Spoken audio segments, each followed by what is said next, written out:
Accounting cycle. और accounting cycle जो है उसका ये है कि it is that is how the accounting financial accounting works. Okay, her company जो फाइनेंशियल अकाउंटिंग कर रही है, जो इन फाइनेंशियल अकाउंटिंग में इन्वॉल्व है, चाहे वो शेयर होल्डर लेवल पे कंपनी, पब्लिक कंपनी हो, चाहे वो प्राइवेट कंपनी हो, चाहे वो सोल प्रोप्राइटरशिप हो, चाहे वो पार्टनरशिप हो, चाहे वो कॉरपोरेशन हो, डज नॉट मैटर। ओके, जब उसको अकाउंटिंग करनी है, फाइनेंशियल अकाउंटिंग करनी है, तो उसको ये अकाउंटिंग साइकिल से गुजरेगी वो। सही है। इस अकाउंटिंग साइकिल में हम एक तरह से हर चीज़ सीख लेंगे अकाउंटिंग के बारे में। ठीक है, कि किस तरह आपकी जर्नल एंट्री होगी, किस तरह आपकी पोस्टिंग होगी, किस तरह ट्रायल बैलेंस बनेगा, किस तरह आपकी balance sheets, balance income statement, balance sheet वगैरह बनेगी, एडजस्टिंग एंट्रीज़ क्या होती हैं, और क्लोजिंग एंट्रीज़ क्या होती हैं, वगैरह वगैरह। सही है ना, पूरी साइकिल। तो अकाउंटिंग साइकिल इट्स बेसिकली एक सीक्वेंस है कि अकाउंटिंग प्रोसीजर किस तरह काम कर रहा था, किस तरह आप रिकॉर्ड करेंगे, किस तरह उसको समराइज़ करेंगे। समराइज़ आपका बैलेंस शीट, इनकम स्टेटमेंट में होगा। ठीक है, तो starts with the business transaction and ends with the making preparation of the financial statements. Okay, और उसको साइकिल इसलिए कहते हैं कि it goes on and on and on and on. सही है, हर महीने फाइनेंशियल स्टेटमेंट बनती हैं, हर महीने की आपको, हर महीने आप इसी तरह इस साइकिल को फॉलो करेंगे। आप ज़ाहिर बात है, कोई ट्रांजैक्शन जब होती है तो आपको कोई उसका रिसीट मिलती है, उसकी कोई रसीद होती है, उसका कोई सोर्स डॉक्यूमेंट होता है। ठीक है, उससे आप जर्नल एंट्री बनाते हैं, जर्नल एंट्री, फिर उसकी पोस्टिंग होती है। ये सब क्या होती है, पोस्टिंग वगैरह, हम ये सब हम सीखेंगे। ओके, इसकी आपको फिक्र नहीं है, ये सब हम देखिए, हम पूरा स्टेप बाय स्टेप चलेंगे, पूरा का पूरा। ओके, और ये इसलिए मैंने कहा कि लेक्चर 3 जो होता है, it takes a long time to go through. Okay, anyway, तो हम जर्नल एंट्रीज़ करेंगे, फिर हम देखेंगे कि उसकी पोस्टिंग क्या होती है, मतलब क्या होता है पोस्टिंग करने का, फिर ट्रायल बैलेंस क्या चीज़ होती है, फिर ट्रायल बैलेंस से फिर हम देखेंगे, फिर ट्रायल बैलेंस बनने के बाद फिर एडजस्टिंग जर्नल एंट्रीज़ करनी पड़ती हैं। फिर एडजस्टिंग जर्नल एंट्रीज़ जब कर लेते हैं तो फिर एक एडजस्टेड ट्रायल बैलेंस बनता है, या एडजस्टिंग एंट्रीज़ क्या ख़ास चीज़ होती हैं, ये भी हम देखेंगे। फिर अच्छा, फिर एडजस्टेड ट्रायल बैलेंस बनने के बाद, फिर एडजस्टेड ट्रायल बैलेंस जब बन जाता है तो उससे फिर फाइनेंशियल स्टेटमेंट्स बनती हैं। ठीक है, फिर फाइनेंशियल स्टेटमेंट्स हमारी वही बैलेंस शीट, इनकम स्टेटमेंट वगैरह। ठीक है, और फिर उसके बाद फिर आप उसको फिर दोबारा कुछ जर्नल एंट्रीज़ होती हैं, 3-4 जर्नल एंट्रीज़ होती हैं वो, और वो 3-4 जर्नल एंट्रीज़ कहते हैं क्लोजिंग जर्नल एंट्रीज़। और फिर जब क्लोजिंग जर्नल एंट्रीज़ आप कर देते हैं तो फिर आप उसके बाद एक पोस्ट क्लोजिंग ट्रायल बैलेंस बनाते हैं। सही है, तो पूरे प्रोसेस, और जैसे ही आपका पोस्ट क्लोजिंग ट्रायल बैलेंस बनता है, उस वक्त तक क्या होता है कि उस वक्त तक दूसरा महीने की तकरीबन मेरे ख्याल से समझ लें 5वीं तारीख 10वीं तारीख हो चुकी होती है। ठीक है, तो फिर आप दोबारा से स्टार्ट कर लेते हैं, अगले महीने का दोबारा से स्टार्ट कर चुके होते हैं, सोर्स डॉक्यूमेंट्स, जर्नल एंट्रीज वगैरह, और फिर उसको ख़त्म करते करते उससे अगला महीना जो होता है फिर आप स्टार्ट करते हैं सोर्स डॉक्यूमेंट से। साइकिल मुस्तकिल चलती रहती है। ठीक है, तो इसलिए इसको कहते हैं अकाउंटिंग साइकिल, और ये हर कंपनी, हर दुनिया में, हर कंट्री में चल रही हो, इसी तरह करती है। ओके, यही प्रोसेस चल रहा होता है इसका। इसलिए फाइनेंशियल अकाउंटिंग, मैंने आपको पिछले 2 हफ्ते से कहता आ रहा हूँ कि फाइनेंशियल अकाउंटिंग जो हम पढ़ रहे हैं, it is same all over the world. Of advanced accounting can be different, but because of IFRS rules, लेकिन financial accounting is same all over the world, and we go through this cycle all over the world. So will go through, तो मैं इस तरह इसको पढ़ाता मैं इस तरह हूँ कि मैं इस तरह नहीं करूँगा कि मैं आपको पूरा थ्योरी एक साथ पढ़ाऊँगा, नहीं। पहले में हम एक एक पीस का थ्योरी लेंगे। सही है ना, तो पहले हम जैसे हमारे सामने जर्नल एंट्री के बारे में है, जर्नल एंट्री के बारे में हम पढ़ेंगे। 2-3 स्लाइड इसके बारे में है जो हम ऑलरेडी हम जानते हैं, जर्नल एंट्री ऑलरेडी कर चुके हैं, तो हमें we already know about journal entries. तो जर्नल एंट्री के बारे में थोड़ा सा पढ़ेंगे, फिर हम जर्नल एंट्रीज़ एग्जाम्पल से करेंगे। उसके बाद हम दोबारा वापस आएंगे, फिर पोस्टिंग देखेंगे, और पोस्टिंग की थ्योरी देखेंगे, फिर पोस्टिंग करेंगे एग्जाम्पल की। तो हम थ्योरी पढ़ेंगे, फिर उसी को फ़ौरन अप्लाई करेंगे, फिर थ्योरी पढ़ेंगे, फिर अप्लाई करेंगे। एक साथ थ्योरी पढ़ने से आप लोगों को समझ भी नहीं आएगा कुछ, कि सारी थ्योरी पढ़ के फिर एप्लीकेशन उसी कर रहे हैं। तो इसलिए थोड़ी इसको मैं पीस में बांट देता हूँ, थ्योरी एप्लीकेशन लेके चलते हैं। तो जर्नल एंट्रीज़ तो हम ऑलरेडी पढ़ चुके हैं, हमने एग्जाम्पल करी थी बुशरा की, बुशरा लिमिटेड की पिछली क्लास में, और उसका आपको वीडियो भी आप आ गई है, आपको दे दी है वीडियो भी उसकी। और उसकी मैंने आपको जो हमने क्लास में आपके सामने जो एक्सेल करा था, एक्सेल की फ़ाइल जो प्रिपेयर करी थी, वो भी मैंने आपको भेज था कि आप उसको भी फॉलो अलॉन्ग कर सकते हैं वीडियो के साथ साथ। तो अकाउंटिंग साइकिल में जो हमारा सबसे पहला, जैसे मैं जर्नल एंट्री होती है, और जैसे मैं पहले भी कहा था कि जर्नल एंट्री सीखना एसेंशियल है, बहुत ज़रूरी है, क्योंकि अकाउंटिंग में आप कुछ भी ट्रांजैक्शन होती है, बिज़नेस में जो भी ट्रांजैक्शन होगी उसकी रिकॉर्डिंग जब अकाउंटिंग में आपको करनी है, तो अकाउंट रिकॉर्डिंग जो होगी वो must it happen through journal entry. Journal entry नहीं करना सीखेंगे तो आप अकाउंटिंग नहीं कर सकते। अकाउंटिंग में सबसे पहला स्टेप ही जर्नल एंट्री है। अगर पहला स्टेप नहीं ले सकते तो जाहिर सी बात है कि आप आगे नहीं बढ़ सकते। अगर हम ज़रा पीछे जाएं तो देखें कि आपको देखें जर्नल एंट्री बार बार आ रही है। आपको पहले जर्नल एंट्री करनी है, सही है। उसके बाद उन्होंने दिखाया, आपको पहले उन्होंने जर्नल एंट्री दिखाई आपको, सही है। यहाँ जर्नल एंट्री करके आप देख सकते हैं, ठीक है। उसके बाद जब पोस्टिंग कर ली तो ट्रायल बैलेंस करा, ट्रायल बैलेंस के बाद फिर एडजस्टिंग करनी है, तो एडजस्टिंग जर्नल एंट्रीज, फिर जर्नल एंट्री करनी है आपको। फिर जर्नल एंट्री करने के बाद आपने कुछ काम किया, फिर जर्नल एंट्री करने के बाद कुछ काम करके जब आप फिर क्लोजिंग जर्नल एंट्री पहुँचे तो फिर जर्नल एंट्री करनी है। तो आप कुछ भी अकाउंटिंग में आपको करना है तो आपको बार बार जर्नल एंट्री करनी है। देखें, बार बार आप जर्नल एंट्री करनी पड़ रही है, उसके बाद आपको ट्रायल बैलेंस बनाना पड़ रहा है, और फिर उसके बाद कुछ ना कुछ आपको काम करना पड़ रहा है। तो ये जर्नल एंट्री जो है उसकी वजह है करने की, और इसलिए कि जर्नल एंट्री के बगैर आप कुछ कर नहीं सकते अकाउंटिंग में। इसलिए हमने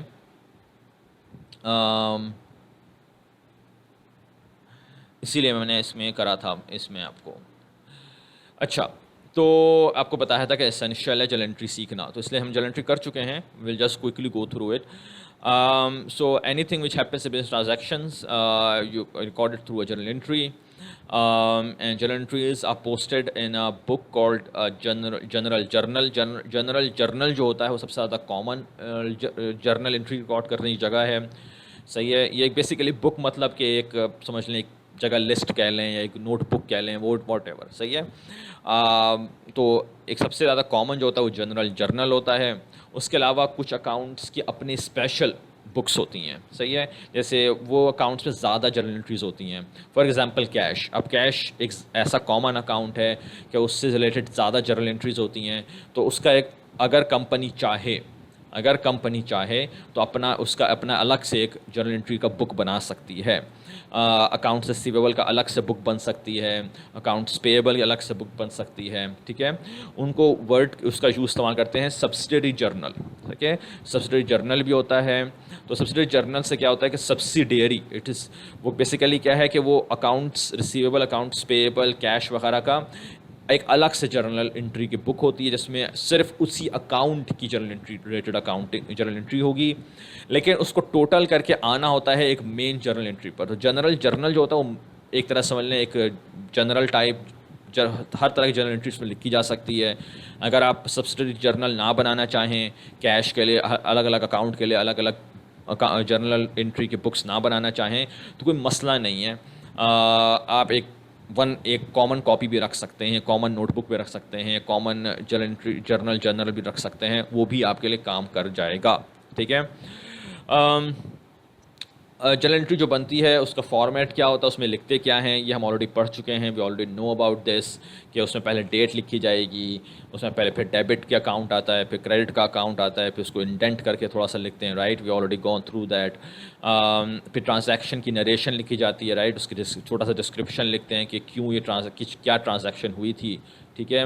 उसके अलावा उसमें सोर्स डॉक्यूमेंट को रेफरेंस लिखा जाता है, और जाहिर सी बात है कि अकाउंट डेबिट और क्रेडिट हुए हैं उनकी अमाउंट लिखी जाती है वहाँ पर, राइट। तो we already have done that piece in the last week's lecture, right. Here is the format भी जो हम ऑलरेडी पढ़ चुके हैं ये सब चीज़ें, तो मैं इसलिए आप खुद देख सकते हैं। आपकी जो मैंने स्लाइड आपको मैंने पोस्ट करी है सेट ऑफ स्लाइड्स, तो उसमें भी ये फॉर्मेट है। तो you already studied this with Bushra limited anyway. और इसके अलावा मैंने आपको प्रैक्टिस करने के लिए भी आपको स्लाइड्स में क्वेश्चन दिए थे, तो उसके मैंने जो सॉल्यूशन है वो मैंने पोस्ट कर दिया है आज। तो अगर आपको उसका देखना है कि आपने सही करा है, गलत करा है वगैरह, तो आप उसको चेक कर सकते हैं। Okay, so basically why do we use journal entry, why do we choose this journal entry format, क्यों रखते हैं इस तरह, क्यों है, और क्यों हम जर्नल एंट्री से क्यों बुक करते हैं सारी ट्रांजैक्शन वगैरह, ठीक है। Basically it shows the complete effect of a transaction in one place, it provides a chronological record of transactions, and it helps to prevent to locate errors because the debit and credit amounts for each entry can be easily compared. Okay, so basically वो क्या हो रहा है कि सारी transaction जो हुई है उसमें जो जो अकाउंट्स अफेक्ट हुए हैं, चाहे वो 2 अकाउंट्स हों, चाहे वो 3 हों, चाहे वो 10 हों, वो सब एक जगह एक ही जर्नल एंट्री में लिखे हुए होंगे, राइट। आपको पता है कि डेबिट मस्ट इक्वल क्रेडिट, हम अकाउंटिंग इक्वेशन सीख चुके हैं, हम उसको बार बार इस्तेमाल करेंगे। And to keep that equation balanced we need to have out debit must equal credit in our journal entry. Okay, chronologically record किया जाता है, सही है। क्रोनोलॉजिकली मतलब कि जो पहली तारीख को ट्रांजैक्शन हुई है वो पहले लिखी जाएगी जर्नल एंट्री में, जो दूसरी तारीख को ट्रांजैक्शन हुई तो उस बाद में लिखी जाएगी, जो तीसरी तारीख को हुई होती है इस बाद में लिखी जाएगी। इसी तरह आप उसको क्रोनोलॉजिकल में लिखते हैं, ताकि अगर किसी को आपको ढूंढना है कि इस तारीख को जर्नल एंट्री हुई थी, मुझे वो चीज़ ढूंढनी है, तो आप ढूंढ सकते हैं उस जर्नल एंट्री को। And prevents to locate errors because the debit and credit amounts for each entry can be easily compared. Okay, अब मैनुअल अकाउंटिंग जो होती है, मैनुअल अकाउंटिंग अगर आप कर रहे हो तो उसमें ये प्रॉब्लम हो सकती है कि आपने अब जर्नल एंट्री आपके सामने आप बना रहे हैं, हमने बुशरा लिमिटेड की जर्नल एंट्रीज करी थी पिछले हफ्ते, तो आप फॉर एग्जांपल अगर आपने डेबिट अकाउंट लिखा और फिर आपने अमाउंट लिखी 1000 रुपीज़, और फिर आपने क्रेडिट अकाउंट लिखा और फिर आपने लिख दिया 1001, सही है। तो आपको शायद मैनुअल एंट्री, आप मैनुअल अकाउंटिंग में आपने गलती कर देंगे, यानी कि आपने एक अमाउंट डेबिट अमाउंट लिखी है 1000, क्रेडिट अकाउंट लिखा है, क्रेडिट अमाउंट लिखी है 1001। ओके, तो अगर आपने ये करा तो अब मैनुअल में तो शायद आप नहीं पकड़ सकें उसको, फिर हम आगे देखेंगे किस तरह आप उसको चेक कर सकते हैं। लेकिन जो हमारे जो अब सॉफ्टवेयर्स आ गए हैं, जो हमने बुक कीपिंग की हमने स्लाइड देखी थी शायद 2 हफ्ते पहले, उसमें हमने देखा था कि मल्टीपल सॉफ्टवेयर्स अब आ गए हैं अकाउंटिंग के। तो वो सॉफ्टवेयर्स जो हैं वो उनमें ये कंट्रोल ऑलरेडी एक होता है, पीछे से एक कंट्रोल होता है इन द बैक, कि अगर आपने कोई जर्नल एंट्री बुक कर रहे हैं तो डेबिट मस्ट इक्वल क्रेडिट। अगर आपने कोई जर्नल एंट्री बुक करी और उसमें करने की कोशिश करी, उसमें आपने डेबिट लिख दिया 1000 और क्रेडिट लिखा 1001, तो वो आपको आगे बढ़ने नहीं देगा, वो कहेगा कि एरर आ रहा है, वो एरर शो करना शुरू कर देगा कि या तो आपकी डेबिट अमाउंट गलत है उसको 1001 करें, या क्रेडिट अमाउंट गलत है कि उसको 1000 करें, या आप कोई शायद अकाउंट भूल रहे हैं कि एक और अकाउंट आना है डेबिट के साइड पे या क्रेडिट के साइड पे, जो भी जिससे आपकी जर्नल एंट्री को इक्वल होना पड़ेगा। ओके, तो जर्नल एंट्री को इक्वल करने के लिए जो बात है ये अब सॉफ्टवेयर्स के अंदर कंट्रोल रख दिया जाता है, तो nobody can book a wrong journal entry, unbalanced journal entry. Journal entry अगर बैलेंस नहीं हो रही होगी तो बुक ही नहीं होगी, सही है ना। यह अलग बात है कि अकाउंट गलत आप बुक कर सकते हैं, अकाउंट की कंट्रोल नहीं होता। ओके, वो इंसान जो है उसी को देखना पड़ता है, उसके लिए शायद आर्टिफिशियल इंटेलिजेंस वगैरह जो है या मशीन लर्निंग जो शायद उसको सही कर ले, लेकिन अभी के लिए इंसान जो है उसी को चेक करना पड़ता है कि अकाउंट जो है वो सही बुक हो रहा हो। अमाउंट जो है वो कंप्यूटर खुद पकड़ लेता है कि अमाउंट आपकी अनबैलेंस्ड हो रही है, तो वो खुद पकड़ लेगा, कैच कर लेगा और एरर शो करना शुरू कर देगा। अच्छा, तो इसका हमने इसकी जर्नल एंट्री का हमने थोड़ा सा हम ऑलरेडी पढ़ चुके हैं वैसे जर्नल एंट्रीज के बारे में, तो हमने थोड़ा सा उसकी वो देख लिया क्या है। तो there is a question in the slides में जो आपको पोस्ट करा है मैंने, उसमें भी ये क्वेश्चन है कि एक कंपनी है कि अहमद लिमिटेड, सही है, और इट्स स्टार्टिंग द बिजनेस जिसी तरह जैसे बुशरा लिमिटेड का हमने एग्जांपल करी थी उसी तरह अहमद लिमिटेड की है, लेकिन बुशरा की तो सिर्फ मेरे ख्याल से 8 या 9 ट्रांजैक्शन थी, तो हम उस वक्त सीख रहे थे कि किस तरह जर्नल एंट्री बुक करते हैं। अहमद लिमिटेड में यह है कि आपकी इसमें मल्टीपल ट्रांजैक्शंस हैं, एक पूरे महीने के ट्रांजैक्शंस करके दिखाई हैं, और इसमें हम मल्टीपल चीज़ें सीखेंगे इसके अंदर, सही है। पूरी एग्जांपल हम करेंगे, वन बाय वन ट्रांजैक्शंस करेंगे और हर स्टेप जो अकाउंटिंग साइकिल का वो इसको टच करेंगे और देखेंगे कि किस तरह इसकी हर चीज़ अहमद लिमिटेड की हम मंथ ऑफ मार्च का हम अकाउंटिंग करते हैं, तो किस तरह अकाउंटिंग साइकिल में इसकी अकाउंटिंग मार्च की अकाउंटिंग कंप्लीट होती है, सही है। तो ये 3 स्लाइड्स हैं क्वेश्चन की, और इसमें हम आहिस्ता आहिस्ता पूरा हर चीज़ उसको कवर करेंगे।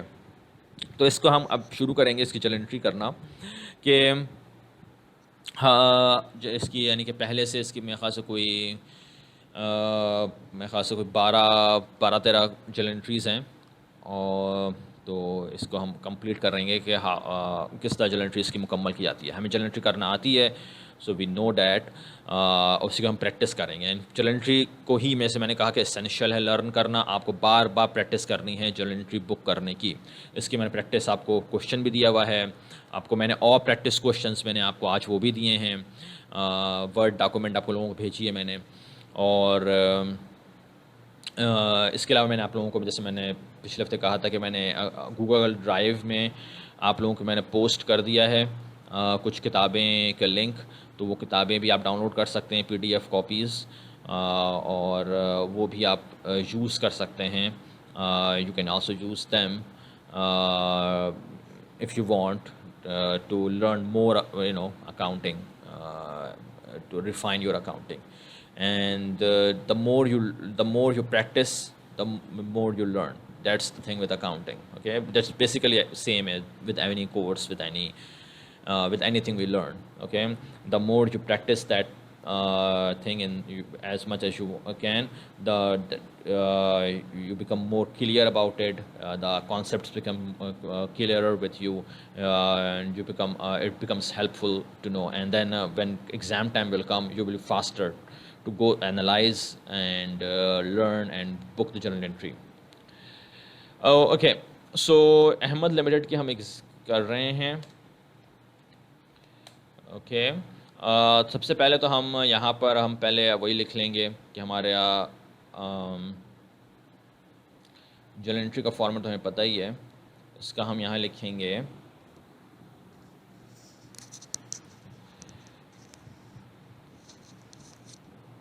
इसका हमारा एसेट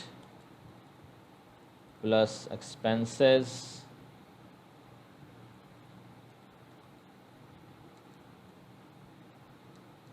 इक्वल्स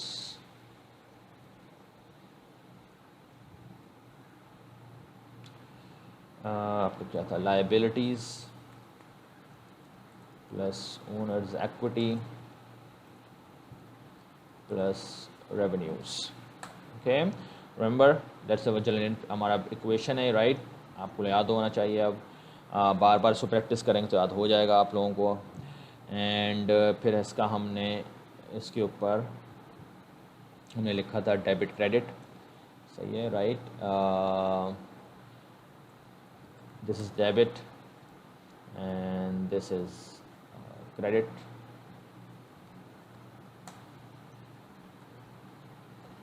राइट? और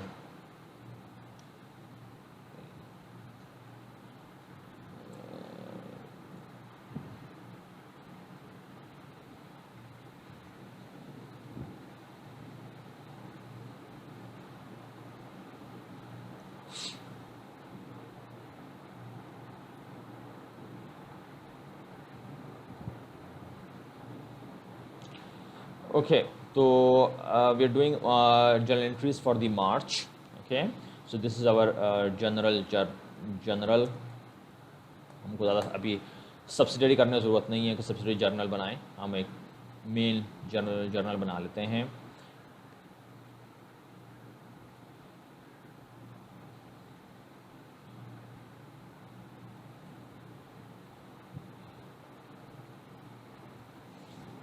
और उसमें हमारा होगा डेट फर्स्ट आएगी इसके अंदर, उसके बाद हमारा इसको करके थोड़ा सा ऊपर कर दें।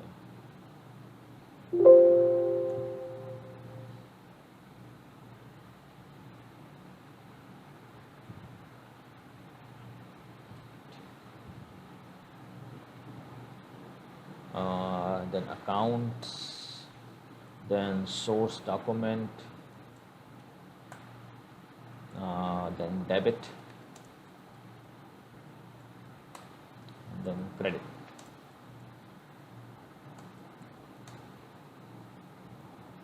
Okay, तो ये सब हम पिछले बार सीख चुके हैं थोड़ा बहुत, राइट? हम इसको और करते जाएंगे ना तो ये आपको और क्लियर होगा आप लोगों को, तो डोंट वरी अबाउट इट। और इसलिए मैंने कहा आप लोग भी प्रैक्टिस करें अपने तौर पे। आप लोगों को प्रैक्टिस क्वेश्चंस दे दिए हैं, बार बार प्रैक्टिस करेंगे, जितना प्रैक्टिस करेंगे उतना ये चीज़ें क्लियर होंगी आपको। सही है, तो कर लेते हैं, ठीक है। Nope, बड़ा कर दिया।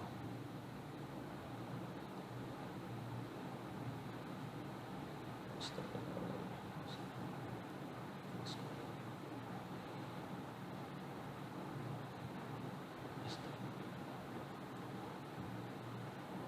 ठीक। ओके, तो हमारे पास पहली चल एंट्री हमें करनी है और उसमें आपको उन्होंने बता दिया है कि ट्रांजैक्शन क्या हो रही है, and then will go through that, right, and will analyse it first, and then will go through कि डेबिट करना है, कौन सा अकाउंट डेबिट होगा, कौन सा क्रेडिट होगा, वगैरह वगैरह। ओके, तो आपके पहले तारीख को आप 1st of March is the transaction is happening. So this is March 1st. Ahmed places 150,000 rupees of his own money into the cash register for business use. Okay, so on the 1st of March, it is Ahmed is investing his own money, 150,000, 1.5 lakh, into the cash register for business use. Now that does not mean that कि वो cash register cash को कोई उसमें वो basically bank account खोल रहा है, bank account के अंदर पैसा डाल रहा है, ठीक है। तो वही बात लिख रहे हैं कि बिज़नेस का बैंक अकाउंट खोला उसने, और बिज़नेस के बैंक अकाउंट में उसने जिस तरह बुशरा ने करा था, हमने पिछले दफ़ा देखा था, उस तरह अहमद कर रहा है कि अपना बिज़नेस खोल रहा है और 1.5 लाख रुपए बिज़नेस के बैंक अकाउंट में डिपॉजिट करा रहा है, ताकि वो फिर बिज़नेस अपना ऑपरेट करेगा उससे, ठीक है ना। तो how do we do the journal entry for that? Okay, so will go through the whole analysis piece, how to analyse first कि क्या चीज़ है, सही है। तो पिछले हफ्ते तो हमने पढ़ लिया था, हमको कोई रिकॉर्डिंग मैंने भेज दी थी एसेट लायबिलिटीज़ वगैरह की, राइट। तो हमने पढ़ चुके थे हमने कि कैश जो है, कैश इज़ एसेट, सही है। कैश कह लें या बैंक अकाउंट कह लें आप उसको, it's asset because you will use that, you will control it, right, it is in your control कहाँ कैश इस्तेमाल करना है, किसको पे करना है, right, and it's your money of course, and you are controlling it, so and you are getting some use out of it, right. So that's an asset. Asset की definition जो हमारी है उसको वो मैच करता है। तो एसेट की डेफिनेशन कैश जो है हमारे, कैश या बैंक जो भी आप कह लें, राइट, तो उसको हम एसेट कहते हैं, राइट, वो हमारा एसेट है, एसेट के ग्रुप में आता है। नाउ क्वेश्चन इज़ कि जो आपका एसेट है वो अब वो आपको इंक्रीज़ कैसे होता है, राइट। तो हमने पढ़ा था कि asset increases with a debit, right. Asset जो है वो डेबिट करने से इंक्रीज़ होता है, एक्सपेंस डेबिट करने से इंक्रीज़ होते हैं, लायबिलिटीज़, ओनर्स इक्विटी और रेवेन्यू जो होता है वो क्रेडिट करने से इंक्रीज़ होते हैं, राइट।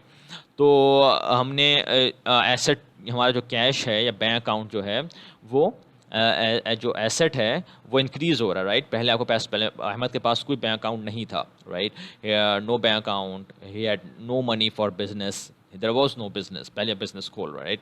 तो अब वो बिजनेस पैसा डाल रहा है, बिजनेस के बैंक अकाउंट में पैसा आ गया, पहले पैसा नहीं था, 0 रुपीज़ थी, अब 1.5 लाख उसमें आ गया, राइट। तो अब उसमें यही बात है कि वो एसेट, जो कैश का एसेट है जो वो इंक्रीज़ हो गया। तो इंक्रीज़ कैसे करते हैं? एसेट को इंक्रीज़ करते हैं डेबिट करके। तो हमारा जो कैश अकाउंट है, कैश कह लें या बैंक कह लें, जो भी आपकी मर्ज़ी हो, तो वो हमारा इंक्रीज़ हो रहा है डेबिट करके, है, उसको इंक्रीज़ करके दिखाना है हमें, ठीक है ना। अच्छा, तो 1st of March, March 1st, सही है, March 1st 2020 कर लेंगे। अकाउंट्स क्या हैं? कैश, ठीक है। मैं आप कैश ही लिखूँगा यहाँ पे वैसे नॉर्मली, लेकिन अगर आप में से कोई, जैसे मैंने कह चुका हूँ, कोई किसी का बीकॉम बैकग्राउंड है and they want to use bank term in there, आप वर्ड बैंक इस्तेमाल करना चाहते हैं, डेट्स फाइन विथ मी, आप बैंक इस्तेमाल कर सकते हैं। आप पेटी कैश को अलग रखें अकाउंट, और बैंक अकाउंट का अकाउंट अलग रखें, that's fine, because end result में ये हो कि आपको दोनों को ऐड करके बैलेंस शीट में तो एक ही जगह लिखना पड़ेगा उसको, तो it will be the same result, end result same ही आना है। मैं जो हूँ वो कैश ही लिखूँगा यहाँ पे। जो लोग नए सीख रहे हैं उनकी मर्ज़ी है, वो क्या वो मुझे ही फॉलो करें या वो किसी बीकॉम वगैरह के फॉलो करें, that's up to you. So cash account हम इस्तेमाल कर रहे हैं भाई, क्यों कि कैश पैसा डाला उसने, सिंपल सी बात है, पैसा डाला बिजनेस में, कैश बिजनेस के पास कैश आया है। कैश क्या है? एसेट है। एसेट को इंक्रीज करना है, तो एसेट को इंक्रीज कैसे होता है? डेबिट करके होता है, right. We have already gone through that. So cash को हमने, कैश अकाउंट है उसको हमने डेबिट कर देंगे। डेबिट अकाउंट पहले लिखा जाता है, राइट, ऊपर। उसके बाद हमें अब क्या बात है, कैश जो हमारा है उसको हमने 150 से डेबिट कर दिया। कैश को हमने डेबिट कर दिया 50 थे, लेकिन आपको जैसे हम पढ़ चुके हैं अकाउंटिंग इक्वेशन अभी डिसबैलेंस हुई भी। One account can not be only there, you need another account और अकाउंट्स, ओके। आपका 1 लाख 1.5 लाख से आपने कैश जो एसेट है उसको तो डेबिट कर दिया। सो उससे हमारा क्या हुआ कि हमारा एसेट गोज अप, एसेट हमारा जो कैश है इट गोज अप बाय 150। सही है ना, एसेट जो हमारा कैश है वो इंक्रीज कर रहा है, प्लस कर गया 150 से।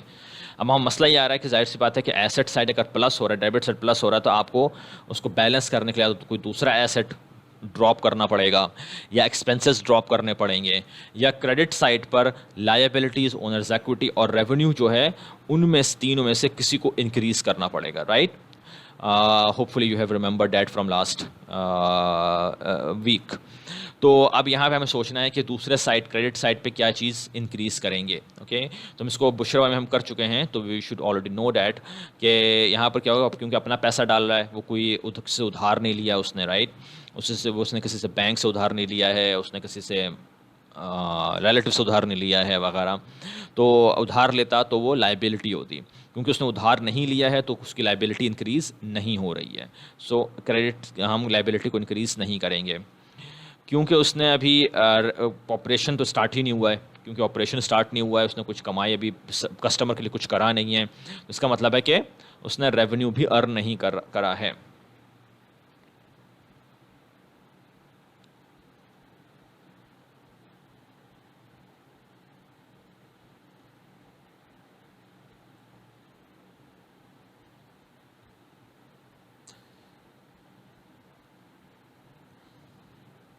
ओके, तो उसने भी रेवेन्यू भी अर्न नहीं करा है, राइट। तो हम रेवेन्यू को इंक्रीज़ ही नहीं कर सकते, उसने कमाई तो करी नहीं, उसने कोई इनकम तो आई नहीं है अभी।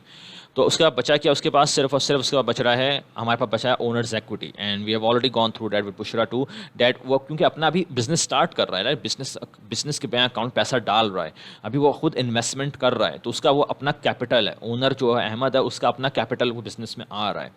तो owners equity is the owners own capital, owners own investment in the business, okay. तो इसलिए क्या हो, क्योंकि पहले उसने इन्वेस्टमेंट नहीं करी हुई थी, बिजनेस ही नहीं था, तो इन्वेस्टमेंट क्या करता, राइट। तो owners equity was 0 basically, okay. लेकिन अब उसकी इन्वेस्टमेंट करी है 1.5 लाख की, तो जाहिर बात है कि वो इन्वेस्टमेंट 0 से 1.5 लाख पे इंक्रीज़ कर गई, okay. Owners equity credit side पर है, ओनर्स इक्विटी को क्रेडिट करके आप इंक्रीज़ करेंगे, राइट। हम पढ़ चुके हैं ये सब। तो ओनर्स इक्विटी जो है, अब यहाँ पे ओनर्स इक्विटी जो है आप वो भी अकाउंट बना सकते हैं, या अगर आप चाहें तो एक दूसरा नाम लिख दें, owners capital, right. Owners capital को भी हम इस्तेमाल कर सकते हैं, क्योंकि ओनर अपना कैपिटल डाल रहा है बिजनेस में, तो सिंपल सी बात है ओनर का कैपिटल। और मैंने पिछले हफ्ते कहा था कि do not worry about the account names, account name के पीछे परेशान नहीं रहिएगा। अकाउंट ट्रांजैक्शन में कभी कभी लिखा हुआ होता है, उसी वर्ड्स को इस्तेमाल कर लें आप। और अगर सही है, तो ऐसा और हम जैसे सीखेंगे, हम देखेंगे कि और क्या क्या अकाउंट्स के नाम होते हैं, तो it will become more clear to you. So owner's equity जो है, या ओनर्स इक्विटी लिख देते हैं वहाँ पे, या ओनर्स कैपिटल, क्योंकि अपना कैपिटल इस्तेमाल कर रहा है, अपने इन्वेस्टमेंट कर रहा है, तो ओनर्स कैपिटल को हमने अकाउंट बना लिया। तो ओनर्स कैपिटल जो है वो ओनर्स इक्विटी में जाएगा। वो ओनर्स इक्विटी जो है वो हम अब ओनर्स इक्विटी जो है पूरा लिखूंगा नहीं बार बार, तो मैं उसको ओ ई कर दूंगा। ओ E is owners equity, okay. और इसमें हमारा अकाउंट जो है वो ओ सी ओनर्स कैपिटल, और इसको इंक्रीज़ कर रहे हैं हम क्रेडिट करके, राइट। हमने ओनर्स कैपिटल जो है वो ओनर्स इक्विटी का पार्ट है। Owner's equity is increasing with a credit, right, because we already gone through that. So अब हम देखें तो debit side asset cash increase हो रहा है, और क्रेडिट साइड पे ओनर्स एक्विटी, ओनर्स कैपिटल जो ओनर्स एक्विटी का पार्ट है वो इंक्रीज़ हो रहा है. तो दोनों साइड पे अकाउंटिंग क्वेश्चन में दोनों साइड पे इंक्रीज़ हो रहा है, तो जाहिर सी बात है कि accounting question stays balanced. Okay, so ये अगर चीज़ें जो हैं ये आप शुरू में जब आपको जर्नल एंट्री बिल्कुल नहीं करना आती है अभी, तो ये आप अभी इस तरह आप सोचे कर सकते हैं कि are you on the right path or not. Okay, ऐसा जब आप मुस्तकिल करेंगे तो फिर आपको ये चीज़ें बैठ जाएंगी, तो you will faster later on and आप क्विकली कर लेंगे ये सब चीज़ें फिर. ओके, सो और फिर हम नरेशन लिख देंगे इसकी. Okay, Ahmad investing in business. Okay.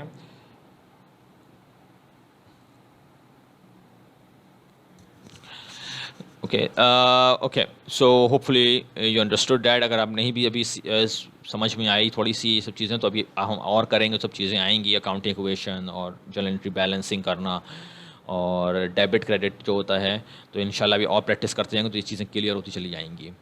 और अगेन मैं कहूँगा कि practice on your own too. फिर हम नेक्स्ट ट्रांजैक्शन देखते हैं March 1 की. दोबारा Ahmad rents a small manufacturing facility for the whole year and pay 60,000 rupees as 6 months of rent in advance. Okay, तो उसने पूरे साल का कॉन्ट्रैक्ट साइन करा है, रेंटल एग्रीमेंट साइन करा है, लेकिन अभी वो पे कर रहा है अगले 6 महीने का rent in advance. Okay, advance में उसने अगले 6 महीने का रेंट पे कर दिया है. ओके, हम देखेंगे किस तरह की ये जर्नल एंट्री बनेगी, क्या होगा इसमें. ओके, तो अभी अब यहाँ पे क्या हो रहा है कि March 1 ही है ये. अब यहाँ हो क्या रहा है कि अब उसने अगले 6 महीने की रेंट एक साथ पे कर दिया. Okay, 60,000 rupees.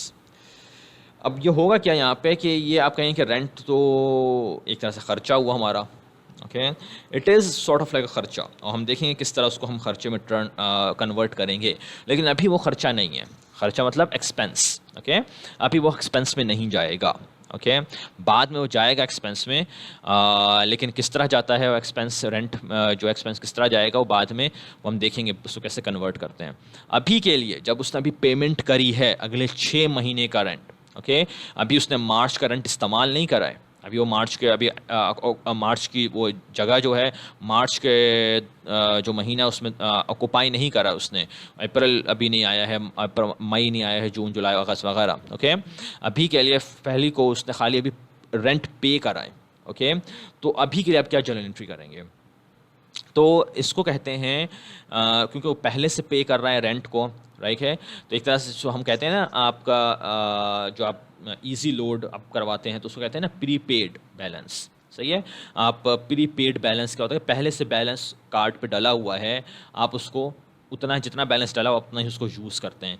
Prepaid telephone cards भी आते हैं, राइट, प्रीपेड टेलीफोन कार्ड्स आते हैं, प्रीपेड आपके ये बच्चों के लिए specially prepaid debit credit cards भी आते हैं.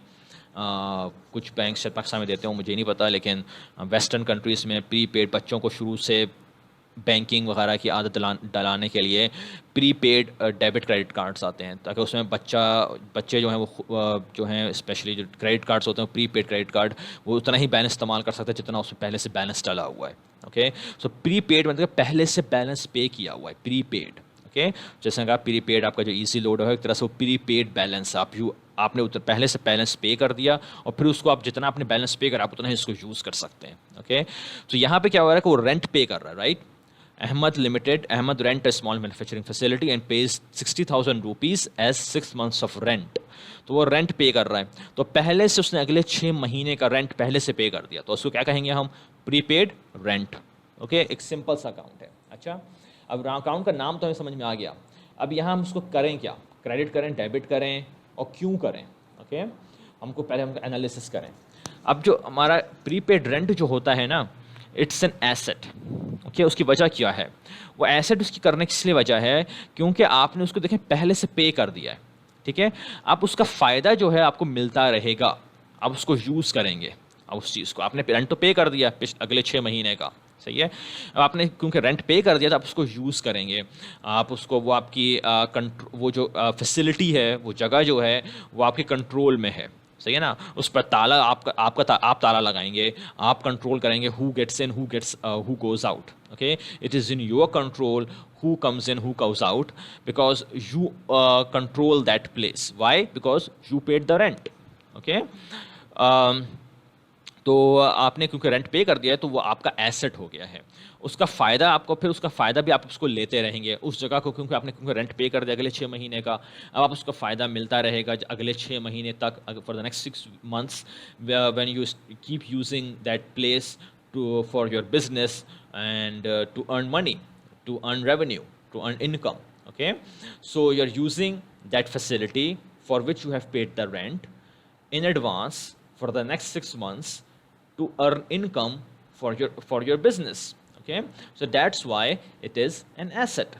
Okay, and वो asset की definition हम पिछले दफ़ा पढ़ चुके हैं कि that is an asset, asset की definition ऐसी चीज़ उसको आप कंट्रोल कर रहे हैं जो आपकी हो, जिसको इस्तेमाल करके आप रेवेन्यू कमा सकें, इनकम कमा सकें. Okay, so prepaid, that's why asset. अब प्रीपेड रेंट जब पहले नहीं था, 0 पे था, अब आपका 60,000 आपने पे कर दिया. ओके, सो इंक्रीज कर गया प्रीपेड रेंट. हमने देख लिया कि प्रीपेड रेंट किसकी डेफिनेशन में आता है, एसेट की डेफिनेशन में आता है. ओके, तो एसेट को इंक्रीज करने के लिए आप डेबिट करते हैं. सो प्रीपेड रेंट जो है वो आप उसको डेबिट करके इंक्रीज कर देंगे. ठीक है ना. अच्छा, अब यहाँ अगेन यही मसला होगा कि यहाँ पे आपका अब डेबिट साइड जो है वो इंक्रीज हो रहा है. जब तक मैं इसको सही कर रहा हूँ यहाँ पे, आप बताएं, कोई बता सकता है कि क्रेडिट क्या होगा?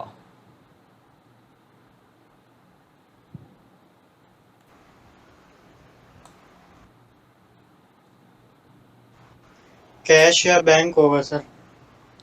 Very good, very good, thank you.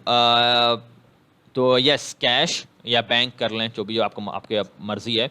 तो हम यहाँ पे अब कैश लिख रहा हूँ. क्यों लिखेंगे भाई? इसलिए यहाँ पर उसने क्या यहाँ पर उसने कहीं लिखा हुआ नहीं है कैश पे करा है कि क्रेडिट पे रखा है, राइट. लेकिन ऑब्वियसली आप रेंट आप क्रेडिट पर नहीं रखते हैं, आप उधार पे रेंट नहीं लेते हैं. आप पे कर रहे हैं रेंट, इसका मतलब है कि वो कैश पे कर रहा है. सही है, वर्ड कैश नहीं लिखा हुआ है उस लाइन में, लेकिन you can safely assume that वो कैश ही पे करेगा रेंट. ओके, तो आप उसने कैश पे कर रहा है. ओके, तो उसका कैश जो 1.5 लाख उसने जमा कराया है, वही कैश जो है वो ज़्यादा तक 60,000 अब लैंडलॉर्ड के पास चला जाएगा, जो मकान जो उस जगह का मालिक है उसके पास चला जाएगा. तो अहमद के पास पैसा कम हो जाएगा, 1.5 लाख में से 150,000 में 60,000 गोइंग टू दी लैंडलॉर्ड. तो हमें कैश जो हमारा हमें पता है कि एसेट है, वो एसेट अब रिड्यूस हो रहा है, कम हो रहा है 60,000 से, राइट. सो एसेट को रिड्यूस करने के लिए आप उसको क्रेडिट करते हैं, नंबर. सो कैश हमारा जो है वो हम क्रेडिट कर देंगे.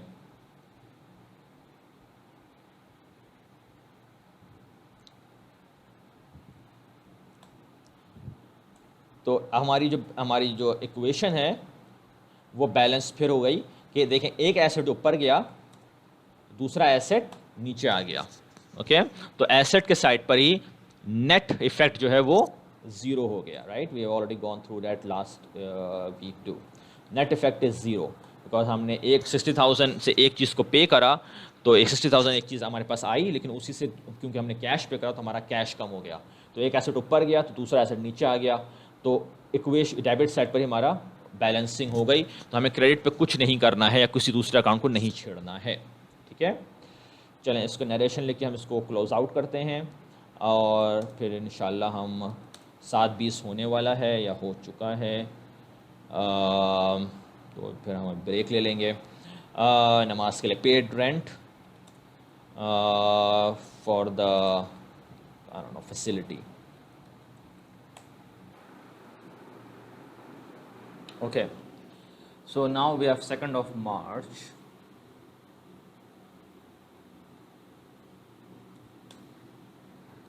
Okay, what's happening on 2nd of March? Ahmed buys business insurance for the whole year and pays 30,000 rupees as 6 months of insurance in advance. Okay, very similar to the 1st March की जो हमारे अभी हमने entry करी थी नमाज से पहले, तो तकरीबन उसी तरह की एंट्री ये भी है. Okay, very similar to that. अब इसमें बस ये डिफरेंस ये है कि इसमें बिज़नेस इंश्योरेंस जो है वो पे कर रहा है, उसने कॉन्ट्रैक्ट तो साइन करा है पूरे साल का, लेकिन अभी के लिए वो सिर्फ अगले 6 महीने का ही is paying in advance for the next 6 months of insurance premium for the amount of 30,000 rupees. Okay, so it's very similar to the we have the one we have just did the entry. It's what you basically doing. Okay, जो हमने अभी entry करी है तकरीबन उसी तरह की entry है ये, और very similar to that one. So आपको आप देख सकते हैं कि यहाँ पे क्या करना क्या है कि अगेन इंश्योरेंस वो पे कर रहा है अगले साल तक के लिए, राइट. अगले 6 महीने तक का इंश्योरेंस पे कर रहा है. Okay, so that will be his benefit. उसको अगले 6 महीने तक बेनिफिट मिलता रहेगा. अगर कोई खुदा ना खास्ता if something happens to him, God forbid, to the business, अगर बिजनेस में कुछ something happens, flood, fire, whatever, तो वो इंश्योरेंस जो है वो उसको फिर पे करेगी, राइट. अच्छा, तो इंश्योरेंस पे करेगी तो उसको उसका फ़ायदा मिलेगा कि अगर खुदा न खास्ता कुछ होता है तो he will get the benefit out of that. Okay, और उसके अलावा उसकी बिज़नेस पे चलता रहेगा, कंटिन्यू होगा रहेगा, कंटिन्यूटी रहेगी बिज़नेस में. ओके, तो क्योंकि उसको इस फ़ायदा मिल रहा है तो इसकी वजह से it's an asset. Okay, and उसकी जो एसेट है वो अब यहाँ पे हम क्या वर्ड लिखें. अब एसेट जो है पता है कि वो एसेट हमें क्या डेबिट करें क्रेडिट करें. आपको सोचना पड़ेगा कि एसेट क्योंकि पहले उसके पास इंश्योरेंस नहीं थी, ज़ीरो थी, right. Now he has insurance, right. So obviously insurance has increased. Okay, so insurance क्योंकि इंक्रीज़ कर गई, ज़ीरो से 30,000 में पहुँच गई. सो ऑब्वियसली आप कहेंगे कि वो जो एसेट है उसका वो इंक्रीज़ करने के लिए हमको डेबिट करना पड़ेगा. अमाउंट अकाउंट का नाम क्या लिखेंगे. It's going to be prepaid insurance. Okay, वो पहले से अगले 6 महीने का प्री पे कर रहा है इंश्योरेंस का, तो prepaid insurance. Okay, and it's debit because we have to increase the asset because 30,000 rupees insurance उसने पे करे हैं. और एसेट क्यों है, क्योंकि उसको इसका फ़ायदा अगले 6 महीने तक मिलता रहेगा. ओके, तो यहाँ पर भी इट्स वेरी सिमिलर. हम एंट्री है तो एसेट हम prepaid insurance, it's become 30,000 plus and prepaid insurance. Okay, end of course you can understand कि यहाँ पर भी उसमें कुछ लिखा हमने लिखा ही नहीं है कि भाई क्या इन कैश कर रहा है, क्रेडिट कर रहा है. तो क्रेडिट कैश, तो यहाँ पर भी जाहिर सी बात है कि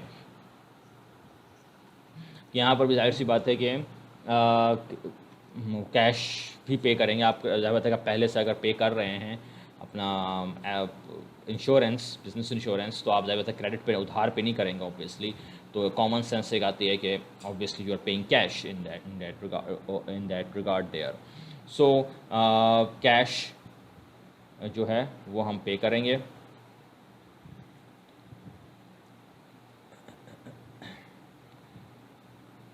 And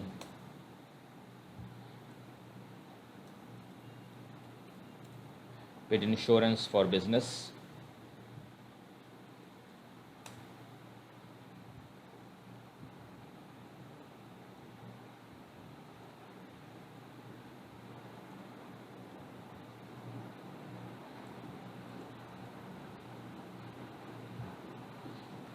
इसलिए मैंने कहा था कि it's very similar to the one before. Okay, it's very similar, खाली आपने अकाउंट चेंज करा है लेकिन काम एक ही तरह का हो रहा है इसमें. उसमें पहले वो अगले 6 महीने का रेंट पे कर रहा है, मार्च 2 को अगले 6 महीने का इंश्योरेंस पे कर रहा है. Both are being through obviously paid in cash.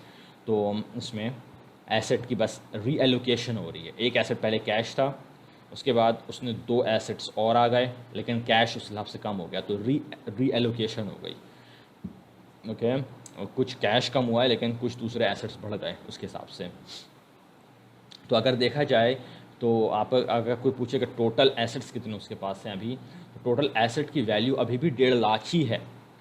अगर यहीं पर हम स्टॉप करके पूछें टोटल एसेट्स कितने हैं, तो टोटल एसेट की वैल्यू 3 लाख ही 1.5 लाख ही है, 150,000. बस वो डिवाइड अप हो गए. ओके, कि प्रीपेड रेंट जो है वो 60,000 का है, प्रीपेड इंश्योरेंस 30,000, तो 90,000 तो यहीं हो गए और बाकी 60,000 इस रिमेनिंग कैश. सही है. तो cash, remaining cash is 60,000, prepaid rent 60,000, prepaid insurance 30,000, total is 150,000, which was the March first जो टोटल पहले फर्स्ट लाइन में जो कैश हमने रिकॉर्ड करा है 150,000 पहला एसेट। तो अभी भी उतना ही एसेट है, बस वो रीएलोकेट हो गया है, ओके, डिवाइड अप हो गया है 3 डिफरेंट अकाउंट्स में, ओके। तो हमारा डेबिट साइड अगर हम कोई, तो डेबिट साइड पे जितने एसेट्स हैं, टोटल एसेट्स आर 150,000, और क्रेडिट साइड पे हमारा अब सिर्फ ओनर्स इक्विटी है। ओनर्स इक्विटी का हमारा बैलेंस क्या है 150,000। तो अभी भी हमारी इक्वेशन देखें बैलेंस हो रही है। अगर हम यहीं पर स्टॉप करके अगर हम बैलेंस शीट बनाएं, we are still balancing, completely balance हम कर रहे हैं, हमारी इक्वेशन बैलेंस हो रही है। 3 एसेट हैं, एक ओनर्स इक्विटी है। डेबिट साइड पे 3 एसेट हैं, ओनर्स इक्विटी साइड पे एक ओनर्स कैपिटल का अकाउंट है। Both sides still equal 150,000। Moving forward, अब हम आते हैं 3 मार्च को। आज 3 को Ahmad buys office supplies for 9,000 rupees cash, okay. Now what's happening कि 3 मार्च को ऑब्वियसली कि उसने ऑफिस अपना एक नया बिजनेस खोला है, तो नया बिजनेस खोलेंगे तो obviously you need office supplies, pen, pencil, marker, I don't know, white board, pad, printing paper, whatever other things like that, okay. तो अब उसने ऑफिस सप्लाइज ख़रीदी हैं 9,000 की, और उसमें हमने ली थी 9,000 कैश पे कर रहा है वो, यहाँ क्रेडिट पे नहीं कर रहा, उधार पे ऑफिस सप्लाइज नहीं ले रहा है, कैश पे कर रहा है, नकद पे कर रहा है उसी वक्त के इतना 9,000 पे करा अपने सप्लायर को, दुकानदार को, किसी को भी वॉट एवर, और उससे वो ऑफिस की सप्लाइज ले रहा है for the amount of 9,000 rupees, okay. So obviously we also did this with the Bushra Limited one, so you should know that by now that किस तरह उसकी journal entry होगी। Let's do that। देखें Excel में करने का फ़ायदा ये होगा कि आपको आराम से अपना खुद भी आप कर रहे हो तो कॉपी पेस्ट करने में आसानी रहती है। पेपर पे करेंगे तो बार बार लिखना पड़ता है एक ही चीज़ को। एनीवे, अच्छा, तो यहाँ पे हमारा ये इफ़ेक्ट आएगा कि अब आप देखें तो इसको अब हम पहले कर चुके हैं, दोबारा रिपीट कर देता हूँ कि अब ऑफिस सप्लाइज जो हैं वो क्या चीज़ होंगी, ओके। अब ऑफिस सप्लाइज किस चीज़ में आता है, यहाँ 5 हेड्स जो है उसमें किस में आता है, राइट। तो ऑफिस सप्लाइज अभी क्या है कि जाहिर सी बात है कि आपकी वो जो ख़रीद रहे हैं office supplies, pen, pencil, marker, printing paper, pad वगैरह जो भी आप कह लें, दैट्स योर, आप उसको यूज़ करेंगे, सही है, आप उसको यूज़ करेंगे, उसको यूज़ करके आप बताए बिज़नेस चलाएंगे। आपकी वो मिल्कियत है, अगर खुदा न खास्ता अगर बिज़नेस बंद हो जाता है तो ऑफिस सप्लाइज़ को आप हो सकता है कि बेच भी सकें, अगर बिक सकता है, इतने सारे आप सप्लाइज अगर ख़रीद लें, आप किसी को दे भी सकते हैं, बेच भी सकते हैं, और आपकी वो मिल्कियत है, आप उसको यूज़ करके अपना बिज़नेस चलाएंगे वगैरह वगैरह।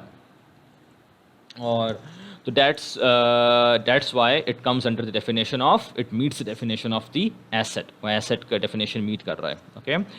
So it's an asset। Now office supplies अगर asset है तो यहाँ पर जाहिर बात है कि आपको देखना पड़ेगा, क्योंकि if it's an asset then is it increasing or decreasing? Well, right, before buying the office supplies we did not have any supplies, we were standing at 0 supplies. Now we have bought them, now we have some supplies. How much? 9,000, right? So we went from 0 office supplies to 9,000 rupees worth of office supplies. हमने 0 से 9,000 रुपये हम चलेगा office supplies के लिए। So that means that it is increasing. So now we know 2 things. We know office supplies is an asset and we are supposed to increase it. To increase the asset, you are supposed to debit, right. आपको debit करना पड़ता है अगर आपको asset को increase करना है, ठीक है। तो ऑफिस सप्लाइज हमारी जो हैं उनको हम इंक्रीज़ कर देंगे डेबिट करके 9,000, ओके। एंड अगेन बार बार उस चीज़ को एक्सप्लेन नहीं करूँगा, लेकिन we should know that by now कि हम वहाँ लिखा हुआ ऑलरेडी कि हमने क्या पे करा है, कैश पे करा है। ऑब्वियसली हम कैश पे कर रहे हैं, इसका मतलब है कि हमारा कैश कम हो रहा है, cash is an asset, asset को रिड्यूस करने के लिए आप उसको क्रेडिट करते हैं, तो कैश को हम क्रेडिट करके रिड्यूस कर देंगे, कितने से 9,000, okay, 9,000 rupees. Excuse me sir. जी जी जी सर, जैसे आपने ये ऑफिस सप्लाईज को भी एसेट्स में काउंट किया, जी जी, तो सर फिर एक्सपेंस में क्या जाएगा? एक्सपेंस में क्या जाएगा बाद में, अभी आएगा, आप फिक्र ना करें, आएंगी, सप्लाइज भी जाएंगी एक्सपेंस में, कब जाएंगी अभी आप आगे देखिएगा, वो ओके आएंगी। सर। आज शायद ना कर सकें, शायद तो हम कल पहुँचें या अगले हफ्ते तक वहाँ पहुँचें।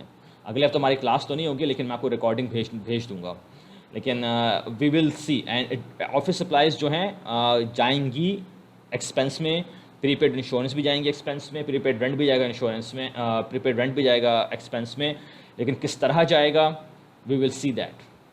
लेकिन ओके जी, सर। लेकिन इनमें होता क्या है कि जब आप ख़रीद रहे होते हैं इन चीज़ों को, जब ख़रीदते हैं, नए नया ख़रीदा है आपने, रेंट प्रीपेड रेंट पे करा है आपने, प्रीपेड इंश्योरेंस पे करा है, ऑफिस सप्लाईज़ पे करी हैं, तो अभी ऑफिस सप्लाईज़ नई नई आई है, अभी आपने कुछ यूज़ नहीं करा उसमें से, ओके। तो अभी के लिए वो आपका पूरा का पूरा आपका वो एसेट है। अच्छा, तो इसमें भी आपका अगेन प्रीटी मच सेम चीज़ हो रही है, ओके। इसको सही करूँ मैं, सेम सिमिलर इफेक्ट हो रहा है। ऑफिस सप्लाईज आपका क्या है, एसेट है, और कैश भी आपका एसेट है, तो दोनों ही एसेट हैं। तो एसेट के साइड पर ही आपका both sides are affected by in that place. Office supplies 9,000 and cash 9,000।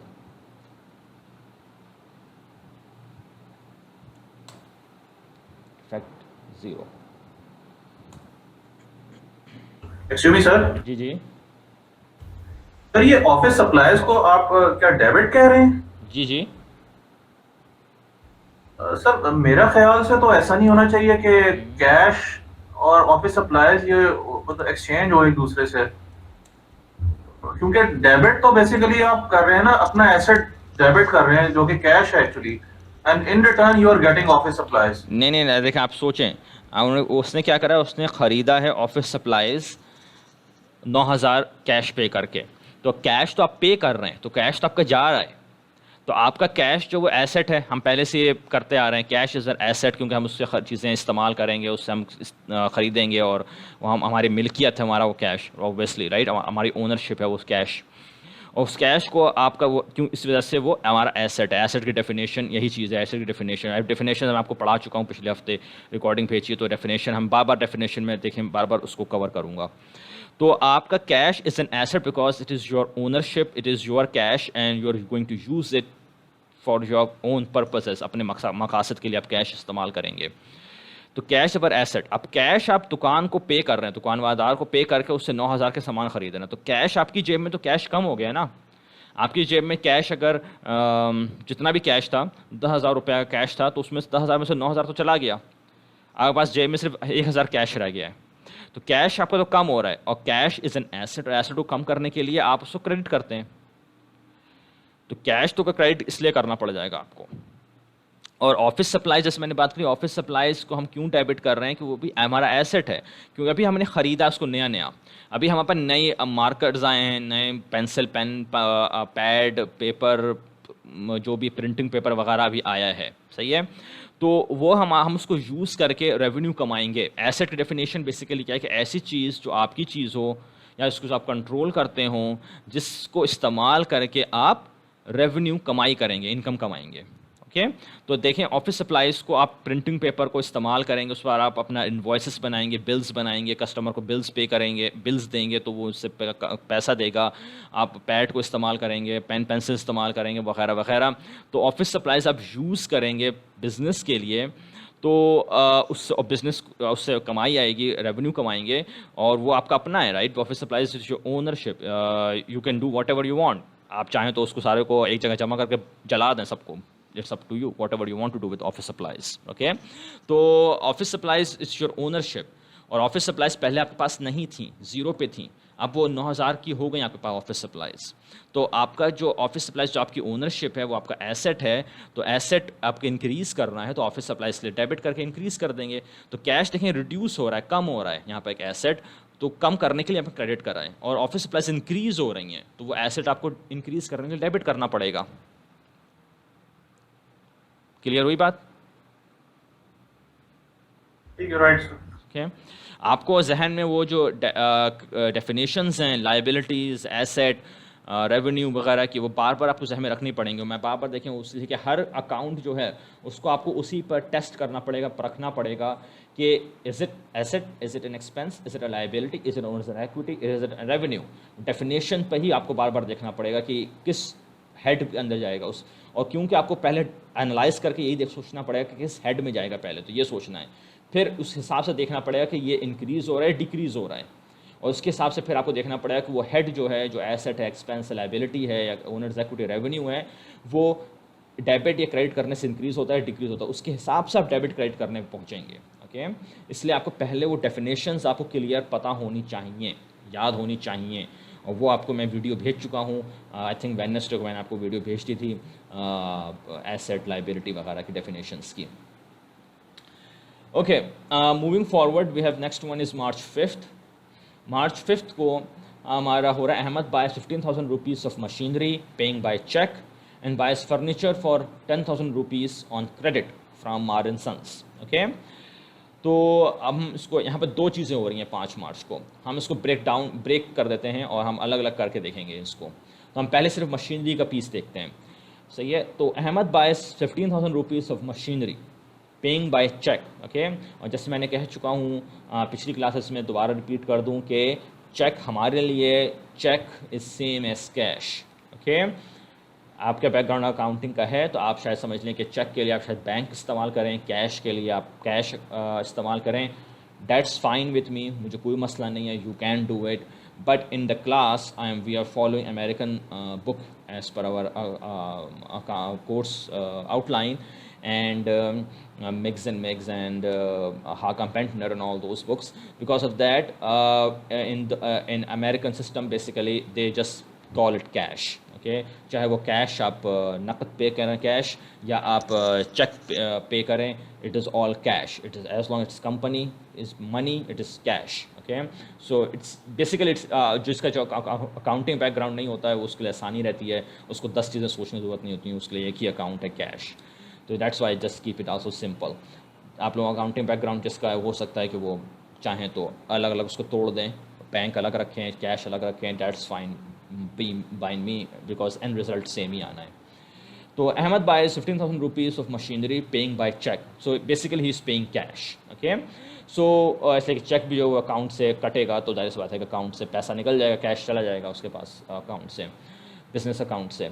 तो अहमद जो है उसने 15,000 की मशीनरी ख़रीदी है और उसके लिए वो कैश पे कर रहा है। ओके, तो while I am कॉपिंग and pasting here, आप खुद सोच सकते हैं कि डेबिट क्रेडिट क्या होगा, ये हमने बुशरा लिमिटेड में हम कर चुके हैं ऑलरेडी। ओके, तो पहले आपको एनालिसिस आपको किस तरह करना है, आपने ट्रांजैक्शन पढ़ी, क्या खरीदा जा रहा है, मशीनरी ख़रीदी जा रही है, कितने की, 15,000 की, क्या पे कर रहा है, कैश पे कर रहा है। ओके, चेक हो या cash, same thing. Okay, for us तो cheque he is paying by cheque which is basically same thing as cash. तो आपको सोचना है सबसे पहले कि वो किस हेड में जाएगा। तो पहले आप सोचें कि मशीनरी ख़रीद रहा है, तो मशीनरी हमारे पास आ रही है।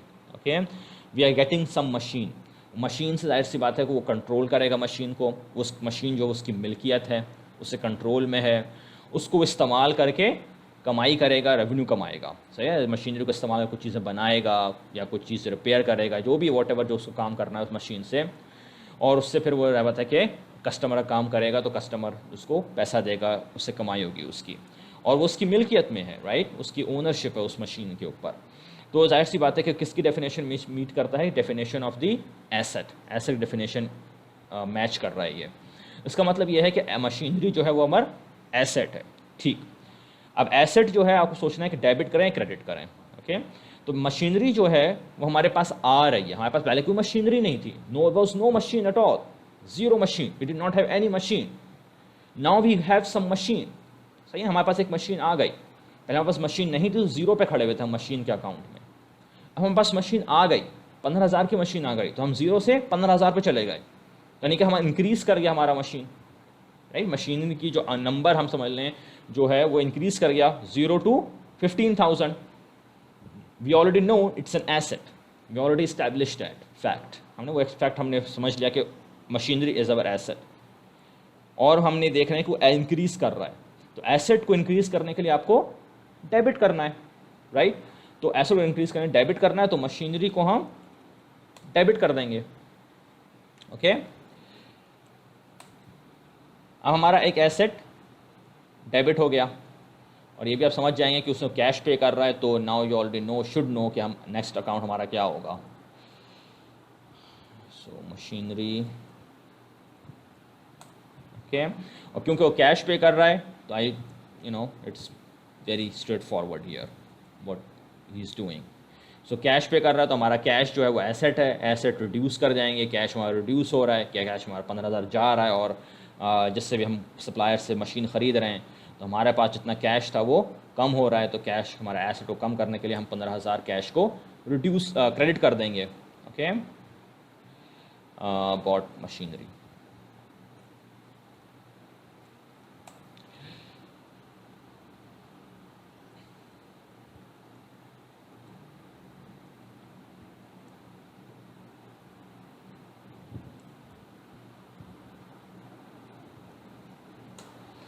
तो अब तो आप लोग समझ रहे होंगे बड़ा इजी लग रहा है, तो खाली हर जगह कैश को क्रेडिट करते चले जा रहे हैं सर, इसमें तो मसला ही लग रहा कुछ, क्या मुश्किल है अकाउंटिंग में भी। अभी अब मसला नहीं है, अभी अब चीज़ें अभी और सीखेंगे, अभी तो कुछ चीज़ें आएंगी तो पता चलेगा। ओके, होप कोई क्वेश्चन है? ओके, तो hopefully you understood, that's very straight forward था ये। ओके, अब आप कंटिन्यू ऑन करते हैं, उसी में एक दूसरा पीस भी हो रहा है March 5 को। ओके, अब मार्च में तो एक दूसरी चीज़ क्या हो रही है कि उसने फर्नीचर ख़रीदा है। अहमद बाइस 15,000 रुपीज़ ऑफ मशीनरी, तो हमने काम कर लिया। Ahmad buys furniture for 15,000 rupees on credit from Ammar and sons. Okay, अब अम्मार एंड सन्स जो सप्लायर हैं या आपके वेंडर हैं, वॉट एवर आप कह लें उनको, उनसे उसने फर्नीचर ख़रीदा 10,000 रुपये का furniture, 10,000 rupees of furniture, but it was bought on credit. Okay, and as I've explained earlier, on credit means he's not paying cash right now, he's buying them on credit, मतलब कि उधार पे ख़रीद रहा है। okay, अभी cash पे नहीं कर रहा है, उधार पे ख़रीद रहा है, कि अभी शायद उस तक कैश ना हो उसके पास, या कैश अगर हो तो किसी और वजह से उसने कैश सेव करने के लिए उसने कहा कि मैं उधार पे ख़रीद रहा हूँ, मैं आपको वो बाद में पे कर दूँगा। ओके, तो अम्मार एंड सन्स उसने उधार पे फर्नीचर ख़रीदा है 10,000 रुपये का। तो अब यहाँ आ गया, अभी कैश पे नहीं करा उसने। ओके, तो क्या ख़रीद रहा है? फर्नीचर ख़रीद रहा है। अब हमें सोचना है कि फ़र्नीचर क्या चीज़ है, किस हेड में जाता है फ़र्नीचर। ओके, तो हर फर्नीचर इज़, आप फर्नीचर जहाँ तक आप ख़रीद रहे हैं, फ़र्नीचर आपकी चीज़ है, आप उसको इस्तेमाल करेंगे, आप इसकी आपकी मिल्कियत में है वो, और आप उसको इस्तेमाल करके चाहे तक फर्नीचर होगा तो कस्टमर्स आएंगे, और आपके उसको आप उन्हीं फर्नीचर को इस्तेमाल करेंगे, कस्टमर्स उसको इस्तेमाल करेंगे, राइट। वेटिंग रूम में इस्तेमाल करेंगे आपके, या आपके ऑफिस में रखा होगा फर्नीचर, तो आपके साथ वो अहमद ज़्यादा के बैठेंगे, चाय पानी होगा, वॉट एवर, राइट। तो फर्नीचर को वो इस्तेमाल करके रेवेन्यू कमाएगा, कस्टमर इस्तेमाल करेंगे, खुद भी फर्नीचर इस्तेमाल करेगा, डेस्क, ऑफिस डेस्क होगी उसमें, शायद में भी चेयर होगी वगैरह वगैरह। तो उसमें क्या हो रहा है कि तो इट्स योर ओनरशिप है उसकी फर्नीचर के ऊपर, और उसकी ओनरशिप के अलावा उसको वो उन चीज़ों में इस्तेमाल करके रेवेन्यू कमाएगा। So now we should note by now that's meet the definition of the asset. So furniture is an asset. Okay, now we have established that fact. Now what do we do, debit और credit. Okay, so furniture जो है हमारे पास नहीं था पहले, right. No furniture means we were standing at 0। Now our furniture is gone up to 10,000, हमारे पास 10,000 का फर्नीचर आ गया, तो हम 0 से 10,000 पे चले गए। इसका मतलब हम हमारा एसेट जो फर्नीचर है वो इंक्रीज़ कर गया 0 to 10,000। So to increase the asset you are suppose to debit the asset, right. So in this case furniture हमने ख़रीदा, तो हम फर्नीचर हमने अकाउंट बना लिया। ओके, देखिए हम account name is not the hard thing, असल चीज़ जो आपको सोचनी है वो डेबिट क्रेडिट सोचना है कि डेबिट क्रेडिट तक किस तरह पहुँचूँ, कौन सा अकाउंट डेबिट करना है, कौन सा अकाउंट क्रेडिट करना है। That's the critical part of the journal entry. What account name to use, that's not a critical part, that transaction में लिखा हुआ होता है, उसी से आप निकाल सकते हैं नाम वगैरह। सही है। तो एनीवे तो यहाँ आपको हमने निकाला, हम उसने क्या ख़रीदा है, फर्नीचर ख़रीदा, तो हमने फर्नीचर का अकाउंट बना लिया। ओके, तो फर्नीचर हमने देख लिया भाई डेबिट है। क्यों है डेबिट? क्योंकि उसको यूज़ करेगा, उसको इस्तेमाल करेगा, उससे रेवेन्यू कमाएगा, और डेबिट एसेट है वो। और एसेट जो को डेबिट क्यों करना है? क्योंकि उसको वो इंक्रीज़ हो रहा है, राइट, 0 to 10,000। ओके, अब नेक्स्ट अकाउंट क्या होगा? अच्छा, अब यहाँ पे कैश नहीं होगा, इसलिए वो कैश नहीं पे कर रहा है। Okay, so it gets a bit harder now again. Furniture and it is 10,000। ओके, तो यहाँ पे हम सोचना पड़ेगा कि फर्नीचर जो 10,000 से ऊपर चला गया। Okay, so debit side has gone up by 10,000। So how do I keep the equation balanced? Okay, what हमने या तो डेबिट साइड पर मैं किसी दूसरे एसेट को रिड्यूस कर दूं, सही है, जिस तरह हम पहले करते आ रहे हैं, या एक्सपेंस को रिड्यूस कर दूं, या क्रेडिट साइड पर किसी चीज़ को इंक्रीज़ कर दूं। ओके, तो अब देखें तो हम वो क्या कर रहे हैं, जैसे मैंने कहा कि वो उधार पे ख़रीद रहा है। ओके, तो उधार पे ख़रीद रहा है, कैश तो ला नहीं सकते, कैश पे नहीं कर रहा है, कैश नहीं जा रहा है हमारा यहाँ पर, तो cash is not being used, so I can not use cash here. And उधार पे जब बोला वर्ड उधार, तो उधार सब समझ जाएंगे कि उधार is not our expense, is our खर्चा, राइट, एक्सपेंस खर्चा। तो इन दिस केस में कह रहा हूँ उधार है, खर्चा नहीं हो रहा है, उधार है ये। तो इस इज़ नॉट एन एक्सपेंस। हमारे एक्सपेंसेस भी आएंगे आगे, फिक्र ना कर, हम देखेंगे एक्सपेंसेस किस तरह आएंगे। लेकिन इन दिस केस हमने हमारा कोई एसेट कोई कम नहीं हो रहा है, हमारा कोई एसेट इंक्रीज़ हो रहा है फर्नीचर, लेकिन कैश नहीं जा रहा है, तो कैश को हम रिड्यूस नहीं कर सकते। एक्सपेंस हमारा खर्चा नहीं हो रहा है अभी कोई। Okay, it is not an expense. उधार ख़रीद रहा है, उधार पे ख़रीदा है, तो हमारा उधार जो है वो ऊपर जाना चाहिए, इसलिए कि पहले उधार नहीं था, अब उधार हमारे ऊपर चढ़ गया। सो उधार इंक्रीज़ होना चाहिए। उधार जो होता है वो हमारा लायबिलिटीज़। ओके, लायबिलिटीज़ जो हैं वो पहले हमारे पास नहीं थी, हमारे पास कोई उधार नहीं था, सही है, हमने कोई चीज़ अब तक उधार पे ख़रीदी नहीं थी, हमारे पास कोई बैंक लोन नहीं है, हमारे पास हमने अपना पैसा इस्तेमाल करा है, इन्वेस्टमेंट करी है, हमने रेंट पे करा, इंश्योरेंस पे करी, ऑफिस सप्लाइज़ भी हमने कैश पे ख़रीदी हैं, ठीक है, मशीनरी भी हमने कैश पे ख़रीदी है, फर्नीचर भी जब ख़रीदने आए तो हमने उधार पे ख़रीद लिया। उधार इज़ अवर लायबिलिटी। अब तक हमारे ऊपर कोई लायबिलिटी नहीं थी, there was no liability, so liability was standing at 0। Okay, now liability is increasing 0 to 10,000। Okay, so अब जो उधार लायबिलिटी है उसको इंक्रीज़ कैसे करेंगे? लायबिलिटी को इंक्रीज़ करने के लिए आप उसको क्रेडिट करते हैं, राइट, जैसे लिखा हुआ है यहाँ पे हमें credit, liability is under credit. तो लायबिलिटी को लायबिलिटी जो होते हैं they are under credit. Okay, so liability credit side पे होती हैं और लायबिलिटी क्रेडिट करके इंक्रीज़ होती हैं, ठीक है। सो हमारा जो लायबिलिटी होगी वो इंक्रीज़ हमें करना पड़ेगा क्रेडिट करके। इस तरह एसेट एक इंक्रीज़ होगा और लायबिलिटी इंक्रीज़ होगी। ओके, अब अकाउंट क्या इस्तेमाल करें, अकाउंट नेम क्या रखें? ओके, तो इसके लिए मैं अकाउंट नेम हमने बुशरा लिमिटेड में हमने देखा था, एक कॉमन अकाउंट इस्तेमाल करा जाता है इन सब चीज़ों के लिए, जो बिज़नेस चीज़ें के लिए। अगर आप कोई उधार पे ख़रीदते हैं कोई चीज़, तो बिज़नेस में फिर उसको एक कॉमनली एक अकाउंट इस्तेमाल करा जाता है, accounts payable. Okay, accounts payable जो है it's a very common account, cash की तरह, cash, accounts payable, account receivable, एक दूसरा आगे आएगा। ओके, तो ये कॉमन अकाउंट्स हैं, क्या सेल्स का अकाउंट कॉमन अकाउंट होता है, ये सब चीज़ें। तो इनके अलग आप बना सकते हैं, general journal, subsidiary journal entry book बना सकते हैं। एनीवे हमारे लिए तो हर चीज़ जनरल में करेंगे, और हमारे पास इतनी सारी तो जनरल एंट्रीज नहीं है। तो अकाउंट्स पेएबल जो है वो पेएबल अब नाम से ही आप कुछ स्टूडेंट्स जो है वो कन्फ्यूज़ हो जाते हैं, यहाँ अकाउंट्स रिसीवेबल इस्तेमाल करूँ या अकाउंट्स पेएबल इस्तेमाल करूँ। ओके, देखिए नाम पे ही गौर करें, उसका नाम क्या लिखा हुआ, अकाउंट्स पेएबल।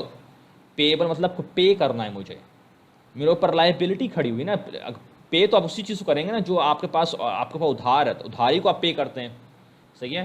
तो पे बिल मतलब क्या है कि उसको उधार को आपको पे करना है, आपने अपने ऊपर उधार ले लिया है और उस उधार को आपको बाद में पे करना है, इसलिए आपने देखो उस अकाउंट का नाम ही है अकाउंट्स पेएबल, ऐसी चीज़ जिसको मुझे बाद में पे करना है।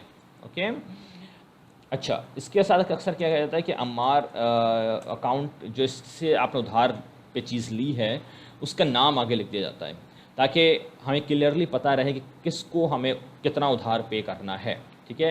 रियलिटी में क्या होता है कि इन सब का अलग अलग, इन सब आपके जो वेंडर्स होंगे जिससे आपने उधार पे सामान ख़रीद रहे हैं, उनका अलग अलग अकाउंट होता है, सब्सिडरी अकाउंट्स होते हैं, अलग लेजर्स होते हैं, अलग अलग अकाउंट्स होते हैं, ताकि क्लियरली पता रहे कि हमने किससे कितने रिमेनिंग बैलेंस कितना रह गया है, हमारे कितने जो वेंडर्स हैं, कितने वेंडर्स से कितना हमने ख़रीदा हुआ है, क्या बैलेंस पे करना है। तो अगर हम एक ही चीज़ में डालते रहेंगे विदाउट नेम, तो हमें पता नहीं रहेगा कि हमने किस वेंडर से कितना सामान लिया है, कितना पे करना है उसको। तो इसलिए सेपरेट अकाउंट्स बनाए जाते हैं अलग अलग वेंडर्स के लिए। ओके, तो अकाउंट्स पेएबल हमने नाम क्या लिख दिया, अमार एंड सन्स। हमने और कितने का है भाई, कितने का उधार पे सामान लिया हमने, 10,000 का। 10,000 का हमारे ऊपर एक उधार चढ़ गया है, अकाउंट्स पेएबल लग गया है, जिसको हमें बाद में पे करना पड़ेगा।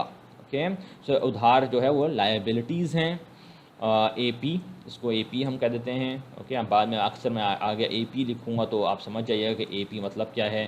काफ़ी सारे शॉर्ट फॉर्म इस्तेमाल होते रहते हैं, तो and you will see them being used again and again. Okay, जैसे मैंने कहा ऊपर हमारा मैंने इस्तेमाल करा है आपका यहाँ पर OE, owners equity, OC owners capital, यहाँ पर हमारा AP, आगे भी और आएंगे AR वगैरह वगैरह। एनीवे, तो फर्नीचर जो हमारा एक एसेट इंक्रीज़ करा, लेकिन उसी के हिसाब से क्योंकि हमने उधार पे ख़रीदा तो हमारा उधार जो है दूसरे साइड से वो भी इंक्रीज़ कर गया। So both have gone up, equation is still balanced. Okay, bought furniture on credit. Okay, then we moving forward to March 6th। March 6th को हमारा एक Pell company pays Ahmed 15,000 rupees in advance for him to provide them with refrigeration repairing service for the next 3 months. Okay, providing service for each month cost 5,000 rupees. Okay, now that's bracket में जो आपको information दी गई है, do not worry about that right now. That information we will use that later on. Okay, for now we are not concerned about what's given in the under bracket. Bracket में जो लिखी हुई हमको उससे मतलब अभी नहीं है। Okay, do not worry about that, वो इस्तेमाल होगी इन्फॉर्मेशन, हर इन्फॉर्मेशन इस्तेमाल होगी क्वेश्चन में से, लेकिन अभी हमारे लिए ब्रैकेट वाली इन्फॉर्मेशन बेकार है। ओके, एट दिस पॉइंट हमें करना क्या है, तो पहले हम सिचुएशन समझें हो क्या रहा है। तो March 6 को एक कस्टमर हमारा, उसने क्या करा कि उसने हमें एडवांस में पेमेंट कर दी है। यहाँ पे एडवांस में हमें पेमेंट मिल रही है। ओके, पहले में जो हमने March 1 और March 2 की जो हमने प्रीपेड, रेंट प्रीपेड, इंश्योरेंस की जो हमने ट्रांजैक्शंस देखी थी, उसमें भी वर्ड एडवांस आया है, राइट। लेकिन उसमें हम क्या कर रहे थे, हम एडवांस में पे कर रहे थे। यहाँ पे क्या हो रहा है, उल्टा हो रहा है। यहाँ पे कस्टमर, एक हमारे कस्टमर है Pell कंपनी, वो हमें एडवांस में पेमेंट दे रहा है, वो हमें पहले से पेमेंट दे रहा है। वो कह रहा है कि मैं तुम्हें 15,000 रुपये देता हूँ। वो हमारे Pell कंपनी जो अहमद को 15,000 रुपये एडवांस में पेमेंट कर रहे हैं कि भाई अगले 3 महीने तक, ओके, अगले 3 महीने तक, नेक्स्ट 3 मंथ्स तक तुम हमें रेफ्रिजरेशन रिपेयरिंग सर्विस प्रोवाइड करते रहना। ठीक है, तो अगले 3 महीने तक Pell कंपनी जो है वो अहमद को एक तरह से इंगेज करने के लिए उन्होंने अगले 3 महीने तक के एडवांस पेमेंट दे दिए कि भाई अगले 3 महीने तक की एडवांस पेमेंट रख लो और अगले 3 महीने तक तुम हमें रेफ्रिजरेशन सही करने की, रिपेयरिंग करने की सर्विस देते रहना। ओके, अब ये कैसे रिकॉर्ड करें, तो अब ये ज़रा सोचना देखना पड़ेगा हमें। एक अब नई चीज़ें आनी शुरू हुई हैं हमारे पास, सिर्फ बार बार कैश क्रेडिट तो नहीं कर सकते थे ना बार बार। ओके, तो हमें पहले सोचना है इसको, 2 चीज़ें हो रही हैं। ओके, तो पहले सोचें हमारे पास हो क्या रहा है कि हमारे कस्टमर जो है वो हमें कैश पे कर रहा है, तो हमारे पास कैश आ रहा है। Okay, so my cash balance is going to increase. Okay, so मेरा कैश बैलेंस अब तो इंक्रीज करेगा। मेरे पास अगर 10,000 रुपये पड़े हुए थे कैश अकाउंट में, बैंक अकाउंट में, तो जब Pell कंपनी ने मुझे 15,000 दिए तो मेरा 10,000 से 25,000 हो जाएंगे। सही है ना। अगर मेरे पास 50,000 पड़े हुए थे बैंक अकाउंट में तो 15,000 और आ गए, तो 50 और 15 मेरे पास 65,000 हो जाएंगे बैंक अकाउंट में, राइट। तो 15,000 मेरे पास कैश आ रहा है, कस्टमर मुझे कैश पे कर रहा है। ठीक है, सो क्योंकि कैश आ रहा है, कैश हमें पता है क्या है, एसेट है, वी ऑलरेडी नो डैट।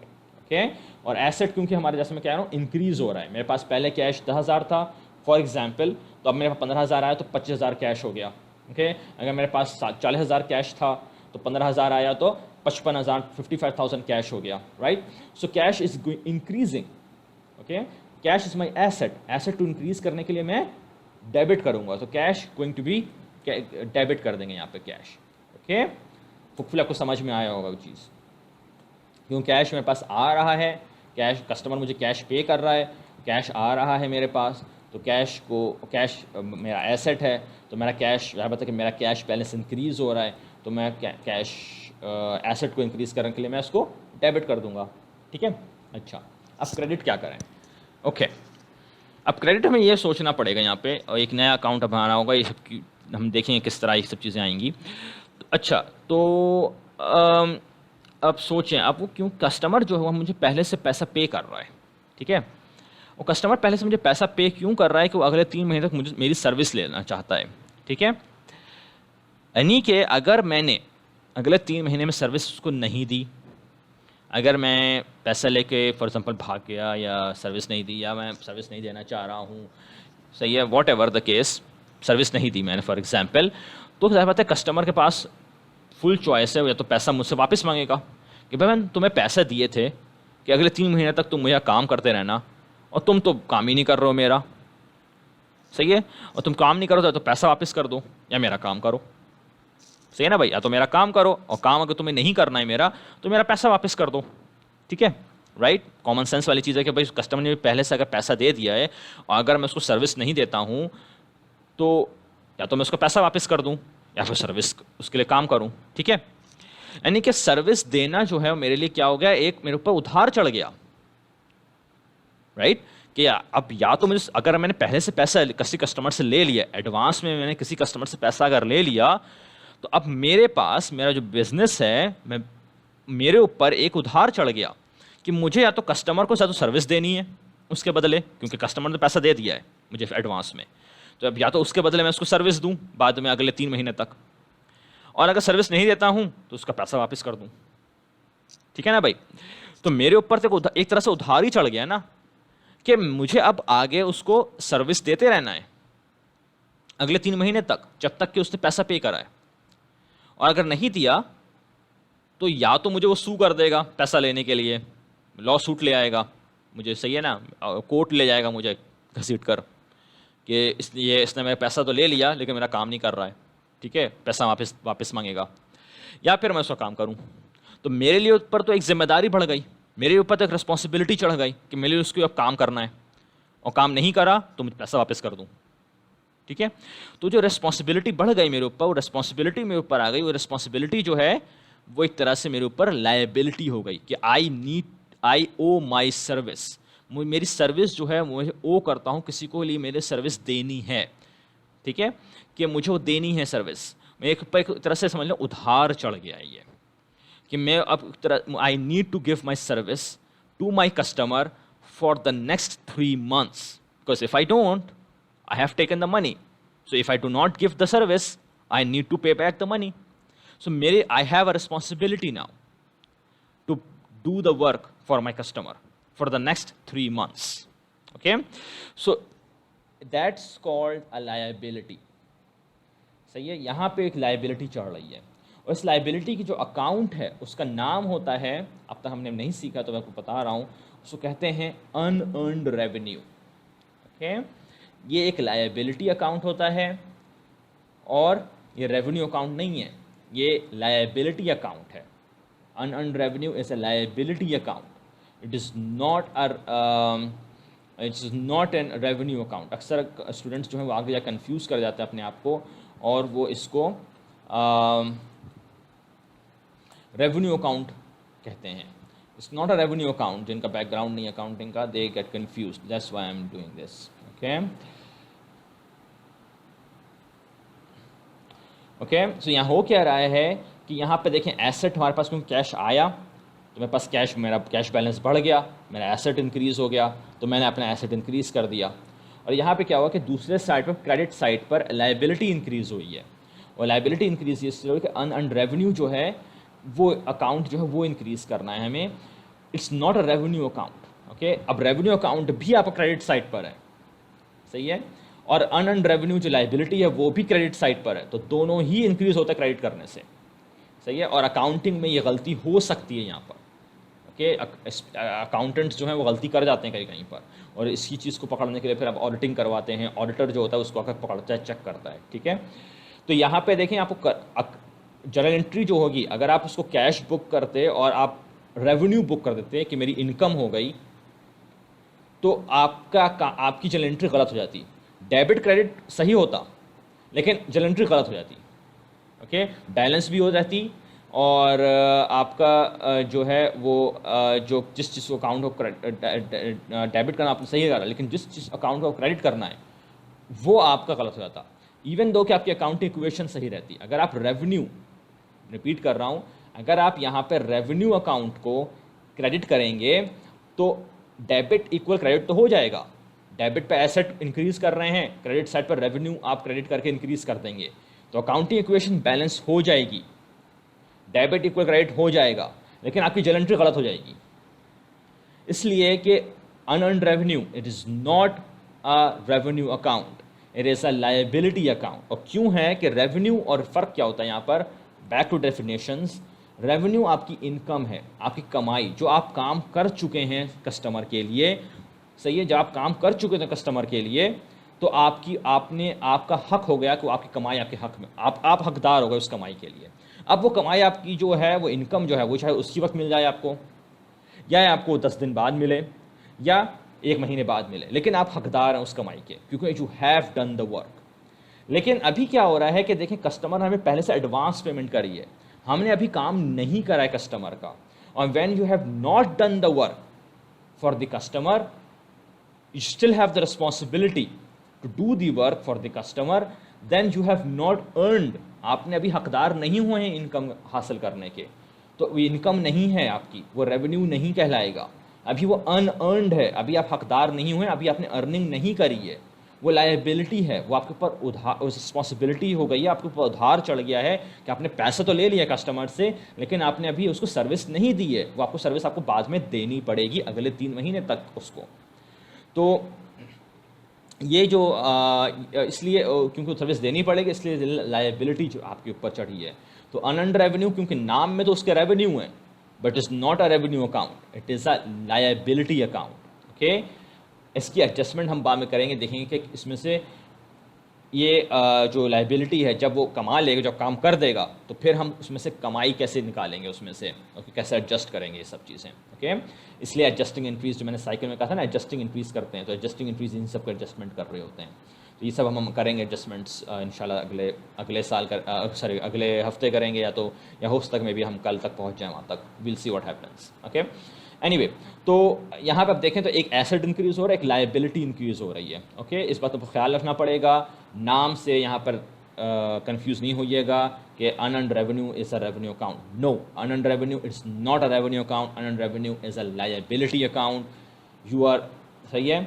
और ये जो है ना, एक बात बता दूँ यहाँ पर, एक आपको एक्स्ट्रा इन्फॉर्मेशन कह दूँ, वॉट, ये जो हमने अभी एंट्री करी है कैश अनअर्न्ड रेवेन्यू की, ये एक फ्लिप साइड है इस एंट्री की, जो प्रीपेड इंश्योरेंस है का हमने जो एंट्री करी है, प्रीपेड रेंट टाइप एंट्री। एक कस्टमर हर ट्रांजैक्शन में, पहले बात कर चुका हूँ, पिछले हफ्ते करी थी या उससे पिछले हफ्ते, कि हर ट्रांजैक्शन जो होती है उसमें जाहिर बात है कि मिनिमम 2 साइड होंगी, सही है ना, एक पे करेगा, दूसरा रिसीव करेगा, ठीक है ना भाई। तो जो प्रीपेड होता है ना, उस प्रीपेड जो भी आप करते हैं, तो प्रीपेड में क्या होता है, आप जैसे मैंने एग्जांपल आपको दी थी कि प्रीपेड आप जब टेलीकॉम, जब आप बैलेंस भरवाते हैं, इजी लोड या कार्ड लेते हैं वगैरह, जो आप प्रीपेड कार्ड लेते हैं, प्रीपेड टेलीफोन कार्ड लेते हैं, तो होता क्या है कि आपने प्रीपेड कार्ड जब ख़रीदा तो आपने तो देखें पहले से कैश पे कर दिया, तो आपने as a customer advance payment कर दी है, ठीक है। लेकिन टेलीकॉम कंपनी जो है, अब उसके ऊपर कोई उधार चढ़ गया है, उसको आपको सर्विस देनी है, और उसने सर्विस नहीं दी आपको, कुछ मसला हो गया, नुकसान, कुछ कंपनी ख़त्म हो गई, वॉटेवर, तो उसको पैसा वापस करना चाहिए। फिर जिसने सर्विस नहीं दी तो पैसा वापस करे, क्यों, आपने तो उसको पैसा दे दिया था सर्विस लेने के लिए, ठीक है।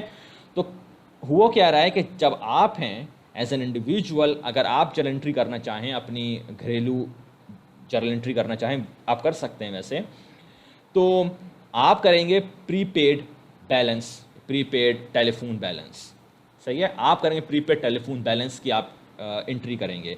अगर आप घर में करते हैं एंट्री तो आप करेंगे prepaid telephone balance 1000 rupees, debit cash credit 1000 rupees, ठीक है।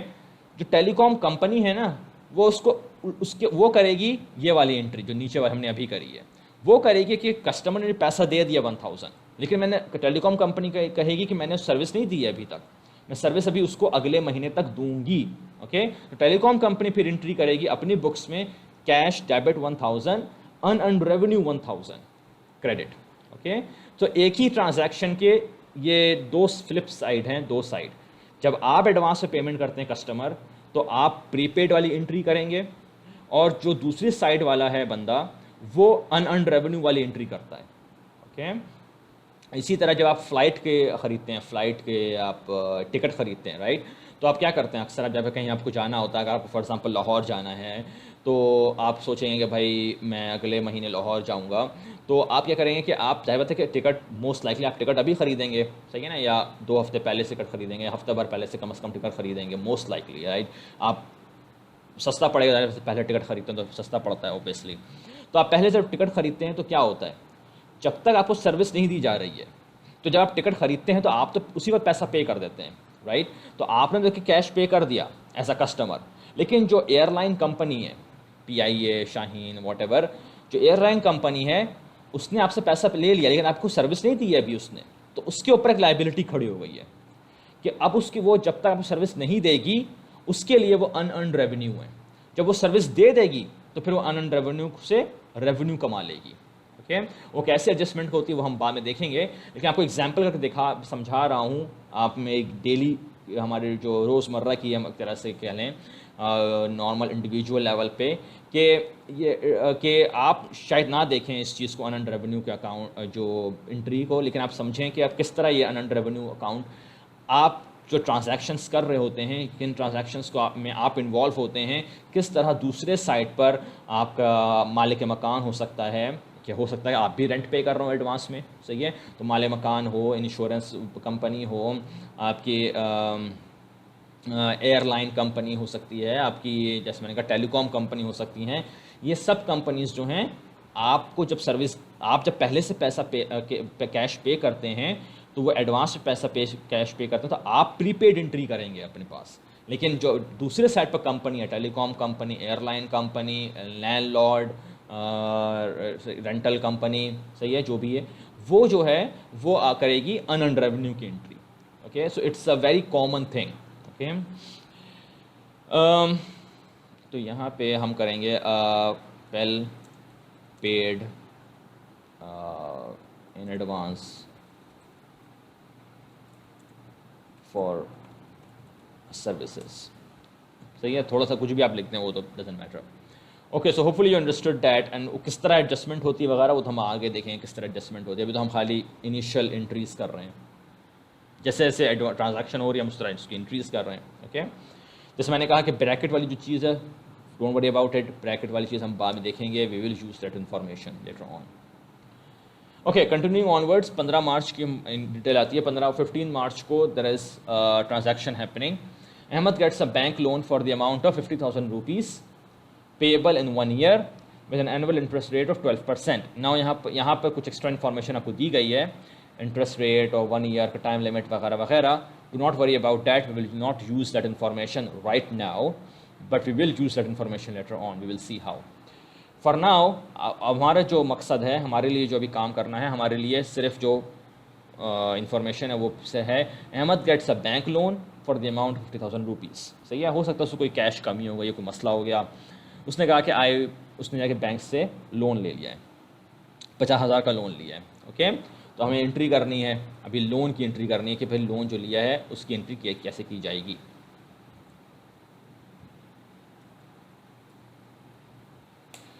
ओके, तो अब देखें, अब सोचें ज़रा, अब उसने जाके बैंक लोन लिया है, तो बैंक लोन जब लेंगे जाहिर सी बात है कि जब बैंक लोन लेंगे तो बैंक क्या करेगा, बैंक आपको पैसा दे देगा। जब बैंक लोन अप्रूव, आपने एप्लीकेशन दी, जब वो मैनेजर ने अप्रूव कर दी, आपकी जब अप्रूवल हो गया तो आपके पास पैसा आएगा ऑब्वियसली, सही है ना। बैंक लोन लेने का मकसद ही क्या है, पैसा आना है, राइट। तो आपके पास पैसा आएगा, तो बैंक अकाउंट में आपके पैसा इंक्रीज़ हो जाएगा। अगर आपके पास 50,000 कैश पड़ा हुआ था तो आपके पास अब 1 लाख हो जाएगा कैश। अगर आपके पास 20,000 कैश पड़ा हुआ था बैंक अकाउंट में तो 70,000 कैश हो जाएगा। अगर 10,000 कैश पड़ा हुआ है तो 60,000 कैश हो जाएगा। अब जो cash balance will increase from what ever the amount you have in your account, it will increase by 50,000। सही है। तो कैश जो है वो बैलेंस, अकाउंट में जो बैलेंस है वो इंक्रीज हो रहा है, और कैश हमें ऑलरेडी पता है वो क्या है, एसेट है। एसेट इंक्रीज हो रहा है यहाँ पे, राइट। जो भी बैलेंस है उससे वो 50,000 से इंक्रीज कर रहे हैं, ठीक है। तो जब बैलेंस इंक्रीज करने के लिए एसेट है, एसेट को इंक्रीज करने के लिए आप डेबिट करते हैं, right. So we already know that hopefully by now. अब तो दिमाग में बैठ जाना चाहिए अच्छी तरह से। अच्छा, तो कैश जो है हमारा एसेट जो है वो इंक्रीज हो रहा है बाय 50,000 रुपीज़, ठीक है। अब क्रेडिट क्या करें, ठीक है। आप खुद सोचें, आप बैंक से लोन ले रहे हैं, बैंक से आप लोन ले रहे हैं मतलब क्या, बैंक उधार ले रहे हैं ना आप बैंक से, राइट। बैंक से आप उधार ले रहे हैं, लोन ले रहे हैं। और उधार जब मैं बाहर इस्तेमाल कर रहा हूँ, कहाँ इस्तेमाल कर रहा हूँ, उधार लेने का मतलब क्या है कि आप उधार ले रहे हैं कि बाद में आपको तो पे करना पड़ेगा वो उधार, ठीक है ना। उधार फ्री में तो नहीं मिल रहा है ना, उधार आपको बाद में पे करना है विद इंटरेस्ट, ओके। अभी आपको तो इंटरेस्ट नहीं लगा चढ़ा है, अभी तक अभी जो आप ले रहे हैं, अभी तो आपने फ़ौरन पैसा लिया है, 15 मार्च को पैसा लिया तो उसी दिन तो इंटरेस्ट नहीं चढ़ गया, ठीक है। तो अभी आप इंटरेस्ट की बुकिंग नहीं करेंगे, there is no interest right now, okay. कम से कम महीना भर गुजरेगा तो आप इंटरेस्ट बुक करेंगे उसके ऊपर। अभी तो आप इंटरेस्ट क्या बुक करेंगे, अभी तो आपने उसी दिन तो आपने लिया है, लोन लिया है आपको, तो उसी दिन तो इंटरेस्ट नहीं बुक करेंगे आप उसके लिए, ठीक है। तो लेकिन आपको लोन तो लिया है, आपके ऊपर एक उधार तो चढ़ गया आपके ऊपर एक, राइट। तो वो उधार आपका जो भी था आपका पहले से उधार, अभी तक हमारे पास में खासा उधार आया है हमारा अकाउंट्स पेबल 10,000, तो आपके पास 10,000 का उधार था, अब वो इंक्रीज़ होकर 50,000 का उधार और ऐड कर दें तो 60,000 का उधार हो गया आपके ऊपर, सही है। तो उधार इंक्रीज हो रहा है, सही है। उधार हमारे, जिसमें कह चुका हूँ, उधार इज लायबिलिटीज़, ओके, लायबिलिटीज़। तो लायबिलिटी इंक्रीज हो रही है हमारी यहाँ पर, ओके। तो लायबिलिटी इंक्रीज करने के लिए आप क्या करेंगे, क्रेडिट करेंगे उसको, ठीक है। तो अब यहाँ पे आपको पता चल गया कि आपको, अब बैंक से लोन ले रहे हैं, लोन लेना उधार होता है, उधार इज़ लायबिलिटी, लायबिलिटी को इंक्रीज़ कर, और यहाँ लायबिलिटी इंक्रीज़ हो रही है इसलिए कि आपके पास जो पहले से अगर 10,000 रुपये का लायबिलिटी थी तो अब आपको 50,000 और उधार चढ़ गया बैंक लोन, राइट। तो आपका 10,000 से 60,000 60,000 का टोटल उधार हो गया, ठीक है। तो उधार लायबिलिटी इंक्रीज़ करना है हमें, और लायबिलिटी इंक्रीज़ करने के लिए आपको उसको क्रेडिट करते हैं, राइट। लायबिलिटी इंक्रीज़ करने आप उसको क्रेडिट करेंगे, ठीक है। अच्छा, तो नाम क्या लिखें यहाँ पर हम उसका, तो यहाँ पे सिंपल सी बात है, उसने क्या लिया है, बैंक लोन लिया है, ठीक है। तो आप उसको बैंक लोन का नाम दे दें, बैंक लोन के नाम से आप अकाउंट बना दें, ठीक है। यहाँ पे अकाउंट्स पेबल नहीं बनाएंगे, उसकी वजह यह है कि अकाउंट्स पेबल जो होता है वो इस्तेमाल होता है ऑपरेशन में, जो ट्रेड, जो आपका बिज़नेस चल रहा है उसमें, आप जो ट्रेड, जो ऑपरेशन में जो आप किसी से उधार पे सामान ख़रीदते हैं उसके लिए अकाउंट्स पेबल अकाउंट इस्तेमाल होता है, सही है। क्योंकि आपने ये देखिए, ट्रेड जो किसी से सामान उधार पे ख़रीद नहीं रहे हैं, यहाँ पर आपने बैंक से लोन लिया है, ओके। तो इसलिए वैसे उसके अलग से अकाउंट बनाएंगे कि ये आप मिक्सअप नहीं कर देंगे किसी दूसरे अकाउंट के साथ, किसी दूसरे अकाउंट में आप उसको डाल देंगे। उसका बैंक से लोन लिया है तो उसका अलग से अकाउंट बनाया कि ये बैंक का लोन लिया है, ताकि मुझे पता रहे कि कितना लोन लिया है, मिक्सअप ना कर दूँगा कि मैं अगर इसी को अकाउंट्स पेबल में डाल दूँ। तो थियोरेटिकली देखा जाए तो यस, गलती तो नहीं है, अकाउंट्स पेबल भी उधार है, लायबिलिटी है, बैंक लोन भी उधार है, लायबिलिटी है, दोनों ही क्रेडिट हो रहे हैं, वैसे तो गलती नहीं हो रही है। लेकिन मसला क्या होगा रियलिटी में कि आप मिक्सअप कर देंगे सब अमाउंट को, और जब मिक्सअप होगा तो बाद में आपको, अब फॉर एग्जांपल बैंक लोन पे इंटरेस्ट चढ़ता है, आपको इंटरेस्ट कैलकुलेट करना पड़ेगा। अब मसला है कि अकाउंट्स पेबल तो ऊपर नीचे होता रहेगा मुस्तकिल, कभी आप अकाउंट्स पेबल पे करेंगे जिस वेंडर को, फिर किसी दूसरे वेंडर से कुछ ख़रीद लेंगे उधार पे तो उसका उधार आ जाएगा। तो अकाउंट्स पेबल तो मुस्तकिल ऊपर नीचे होता रहेगा, तो इंटरेस्ट गलत अमाउंट पे आप कैलकुलेट कर डालेंगे, सही है। तो इसलिए बैंक से जो लोन लिया उसका हमने अलग अकाउंट बना दिया कि अलग उधार है, सही है ना। तो इसलिए हमने, ताकि हमारा क्लियरली पता रहे कि कितना उसमें बैलेंस है, ताकि जब इंटरेस्ट बुक करने का टाइम आए तो हम इंटरेस्ट भी कैलकुलेट करना आसानी रहे हमें कि कितने अमाउंट, प्रिंसिपल अमाउंट हमारी क्या है, हमने बैंक से लोन लिया है, ओके, ठीक है। तो लायबिलिटीज़ हमारी लाइबिलिटी हमारी बैंक लोन है 50,000,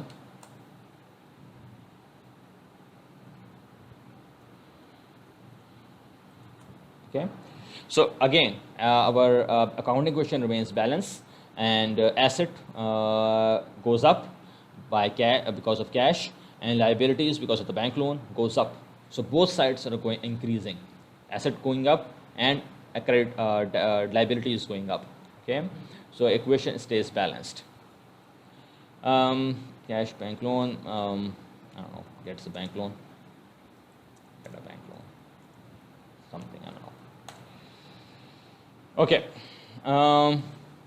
नेक्स्ट वन हमारे पास फिर सवाल कोई पूछे तो मैं रिपीट कर दूं कि सर बाकी हम ये 12% जो इंटरेस्ट रेट है और ये पेएबल वन इसका क्या करें, ये हम इंफॉर्मेशन यूज़ करेंगे लेकिन अभी नहीं करेंगे, ओके।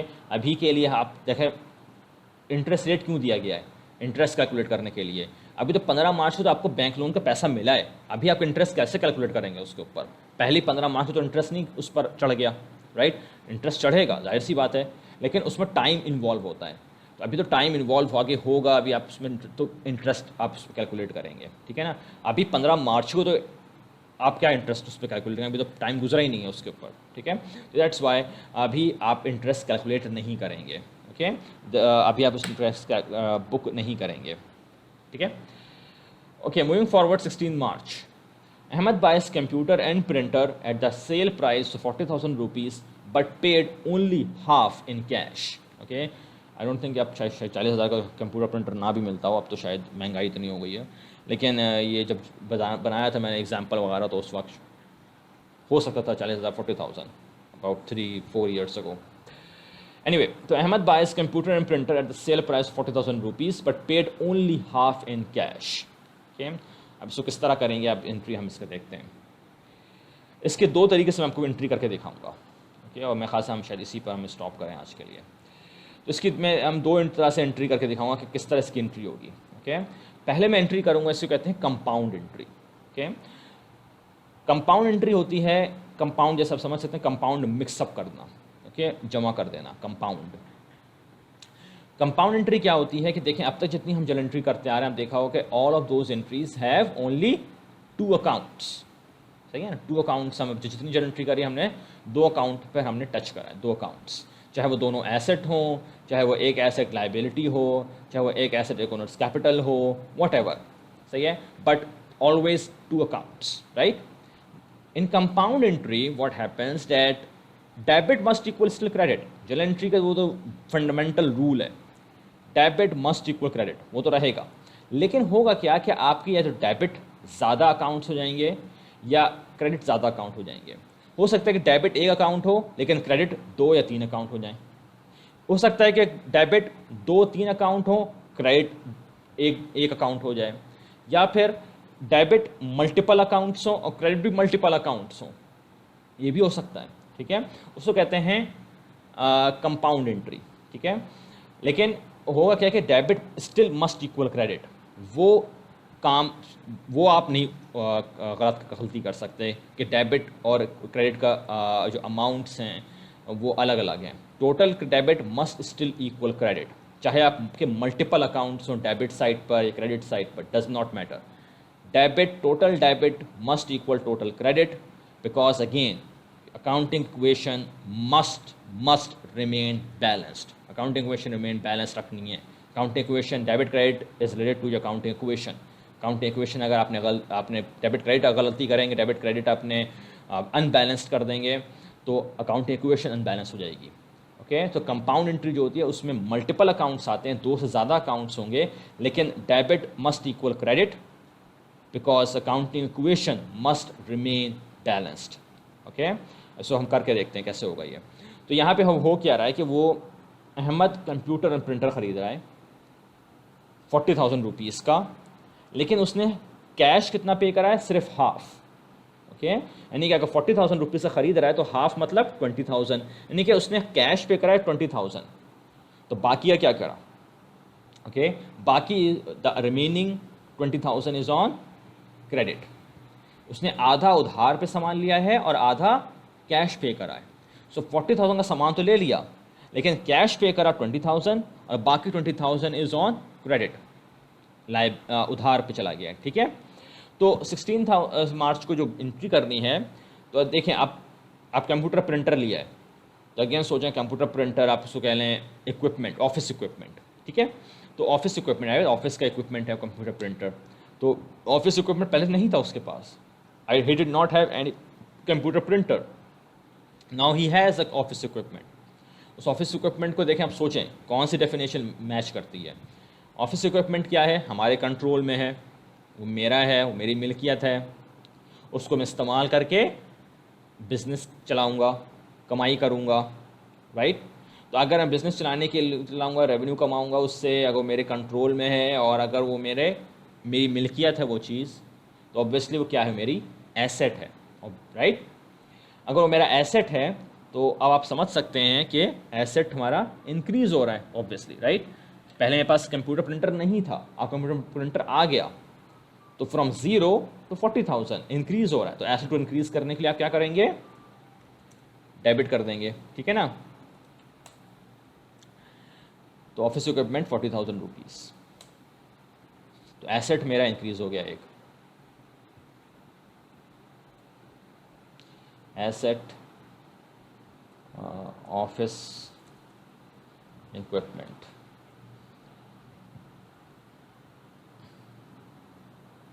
$40,000।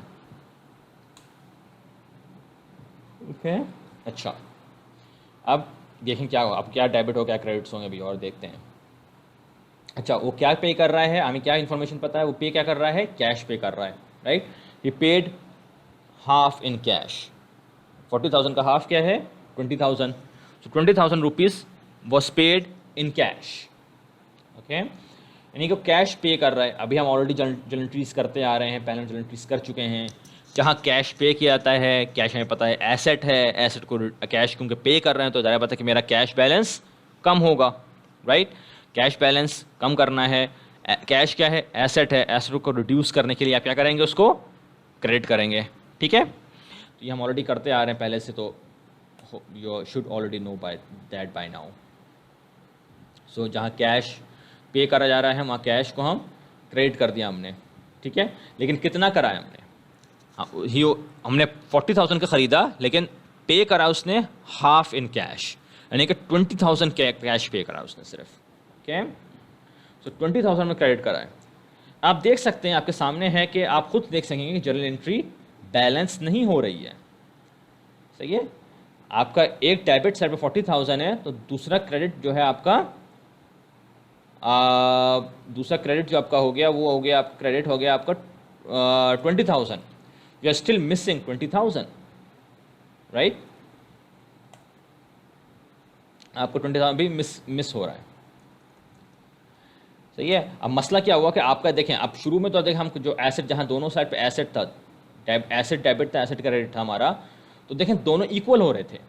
एक एसेट ऊपर जितना जा रहा था उतना ही एसेट नीचे आ रहा था, तो नेट इफेक्ट उसका 0 हो गया था, राइट। 15,000 प्लस माइनस 15,000 0, एक एसेट दूसरा एसेट को कैंसिल कर दे रहा था। ठीक है ना, 9,000 प्लस माइनस 9,000 0, 30,000 प्लस माइनस 30,000 0। ठीक है, लेकिन यहाँ पे क्या हो रहा है कि 40,000 plus but only 20,000 minus, you still remaining 20,000। सो आपका अभी भी 20,000 डेबिट साइड पे प्लस 20,000 है, ओके। तो यानी कि अभी भी आपको या तो कोई दूसरा एसेट, एक तीसरा एसेट लेकर आए वहाँ पर, ठीक है, या एक्सपेंस को रिड्यूस करें, सही है, या फिर क्रेडिट साइड पे कुछ करना पड़ेगा आपको। ठीक है, तो हम ऑलरेडी पढ़ते आ रहे हैं कि अगर उसने कैश नहीं पे करा है, यहाँ पर आधा ही कैश पे करा, तो बाकी 20,000 क्या कर रहा है, उसने उधार पे लिया है। और जब मैं आपको वर्ड उधार समझ जाएँ कि उधार मतलब लायबिलिटी, राइट। तो उधार मतलब कि लायबिलिटी। अब यानी कि उसने अगर उधार पे ख़रीद रहा है तो मतलब क्या हुआ कि उसका उधार और इंक्रीज़ कर गया, राइट। अब तक कितने उधार कितना उधार लिए चुके हैं, अकाउंट्स पेएबल हमारे पास कितना है, 10,000 है, राइट। सो 10,000 अब तक हमारे ऊपर था, अब उसने और उधार पे चीज़ ख़रीद ली। ठीक है, तो क्योंकि और ख़रीद लिया, कितना का 20,000, 10,000 का जो लायबिलिटी खड़ी हुई थी, 10,000 के जो उधार चढ़ा हुआ था हमारे ऊपर, वो 10,000 से 30,000 हो गया, 30,000 हो गया। We went from 10,000 liability to further, we increased it to further by 20,000. Now we are our total liability is at 30,000 because liability has increased.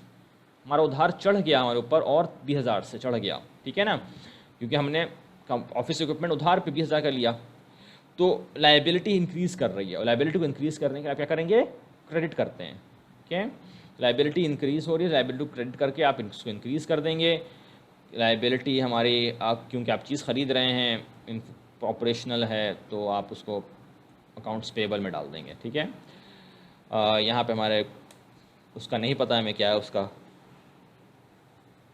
Don't worry about it. Real life में आपको पता हो किस ख़रीदा तो आप उसको फिर लिखेंगे वेंडर का नाम, ठीक है। तो यहाँ पे क्या हो रहा है कि यहाँ पर लाइबिलिटी इंक्रीज़ हो रही है, AP 20,000,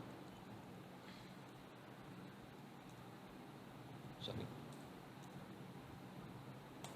ओके। आप कहेंगे सर ये तो बैलेंस नहीं हो रही, तो 40 प्लस है, 20 माइनस है, 20 प्लस है, तो ये तो 20 एक दूसरे को कैंसिल कर जाएगा, 40 तो प्लस हो गया, ये तो बैलेंस नहीं हो रहा, ओके। अगेन आपको सोचना ये है कि किस साइड पर है, ओके, आपको ख्याल रखना है। आपका एसेट साइड पे देखें क्या हो रहा है, एसेट साइड पे नेट इफेक्ट क्या हो रहा है, एसेट साइड पे नेट इफेक्ट क्या है, 20,000 प्लस, एक एसेट ऊपर गया 40,000 से, फिर एक दूसरा एसेट कैश नीचे गया 20,000 से, तो नेट इफेक्ट क्या है आपका एसेट साइड पर 20,000 प्लस, राइट। तो अगर डेबिट साइड पर, एसेट साइड पर 20,000 प्लस है, तो फिर आपको लाइबिलिटी साइड पर, क्रेडिट साइड पर भी 20,000 प्लस करना पड़ेगा ना। That's what we are doing, okay. तो अकाउंटिंग इक्वेशन अभी भी हमारी बैलेंस है, even though you can see we are using 3 different accounts, 3 different account हमने इस्तेमाल करें, office equipment, cash, accounts payable, लेकिन तीनों जो हैं मिल के वही हमारे चलन एंट्री जो है हमारी मिल के डेबिट इक्वल क्रेडिट हो रहा है। 40,000 डेबिट है तो 20 करके हमने क्रेडिट साइड पे भी 2 करे हैं जी। सर ये बैलेंस किस तरह से हो रही है समझ नहीं आ रहा है, एक बार फिर से बता दें। वही मैं रिपीट कर रहा हूँ। तो ऑफिस इक्विपमेंट देखें हमारा, अभी तो देखें जल एंट्री जो हम देखें, जल एंट्री जो है डेबिट 40,000 में, क्रेडिट में 20 के 2 हैं तो 40,000 हो गए, ठीक है। तो डेबिट इक्वल क्रेडिट हो गया, सही है। अब इक्वेशन साइड पे देखते हैं इक्वेशन कैसे बैलेंस कर रहे हैं हम उसको। इक्वेशन हमारी बैलेंस इस तरह हो रही है कि ऑफिस इक्विपमेंट जैसे मैंने समझाया हमारा एसेट है, और ऑफिस इक्विपमेंट एसेट है, उसको हम कंट्रोल कर रहे हैं, उससे हम रेवेन्यू कमाएंगे, तो वो हमारा इंक्रीज़ कर गया, सही है। हम उसको ख़रीद रहे हैं ऑफिस इक्विपमेंट को, तो पहले नहीं था हमारे पास ऑफिस इक्विपमेंट, तो हमारे पास ऑफिस इक्विपमेंट आ गया, तो हमारा ऑफिस इक्विपमेंट इंक्रीज़ कर गया 40,000 से, ठीक है। लेकिन हमने फिर कैश भी पे करा उसके लिए 20,000, तो कैश क्योंकि पे करा 20,000, तो हमारा कैश क्योंकि पे करा तो उसका कैश हमारा कम हो गया 20,000 से, ठीक है। तो 4,000 की चीज़ हमने ख़रीदी, लेकिन 20,000 हमने कैश पे करा उसका, ठीक है। अब मसला क्या हो रहा है कि एसेट साइड पे मैं यहाँ पे ऐसा करता हूँ कि इसको एक लाइन कम करता हूँ, नीचे करता हूँ, उसको आपको दिखाता हूँ एक चीज़। अब यहाँ पे क्या हो रहा है कि जैसे मैं ऊपर कर रहा था ना नेट इफेक्ट क्या है एसेट वालों के साथ, ये कॉपी करता हूँ यहाँ पे मैं, नेट इफेक्ट क्या है हमारा पड़ रहा है, ओके। तो आप देख सकते हैं कि अब 40 plus minus 20 is plus 20,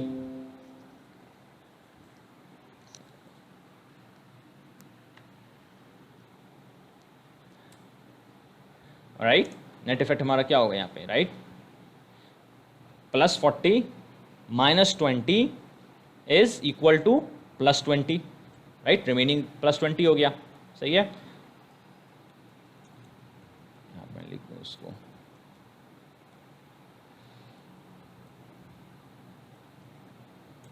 okay. अब मसला ये हो रहा है कि अब एसेट, और बल्कि यहाँ चलिए छोड़ें, तो अब देखें अब एसेट साइड जो है हमारा, asset office equipment, asset cash, उसका नेट इफेक्ट क्या पड़ रहा है हमारे ऊपर 20,000 प्लस, डेबिट साइड पे मेरा 20,000 प्लस हो रहा है, ओके। क्योंकि डेबिट साइड पे 20,000 प्लस है, तो इसका मतलब है कि मुझे अब डेबिट साइड पे या तो कोई एक तीसरा अकाउंट में सोचूं जो या तो उसको रिड्यूस करे फर्दर 20,000 को, सही है, या फिर क्रेडिट साइड पे कोई चीज़ को इंक्रीज़ करूं, इसलिए कि डेबिट साइड अभी मेरी 20,000 से ऊपर जा चुकी है, तो अब क्रेडिट साइड को भी मुझे 20,000 से ऊपर ले जाना पड़ेगा, या तो लाइबिलिटी इंक्रीज़ करूँ, ओनर्स इक्विटी इंक्रीज़ करूँ, रेवेन्यू इंक्रीज़ करूँ। जैसे मैंने कहा कि वो उधार पे सामान खरीद रहा है 20,000, बाकी उधार पे ले रहा है, सही है। तो ये उधार हमारा क्या होता है, लाइबिलिटीज़। तो एसेट साइड जो है, डेबिट साइड जो है वो 20,000 से ऊपर गया है, तो क्रेडिट साइड पे लाइबिलिटी जो है वो भी 20,000 से ऊपर जा रही है। तो इस वजह से अकाउंटिंग इक्वेशन बैलेंस हो गई है। क्लियर?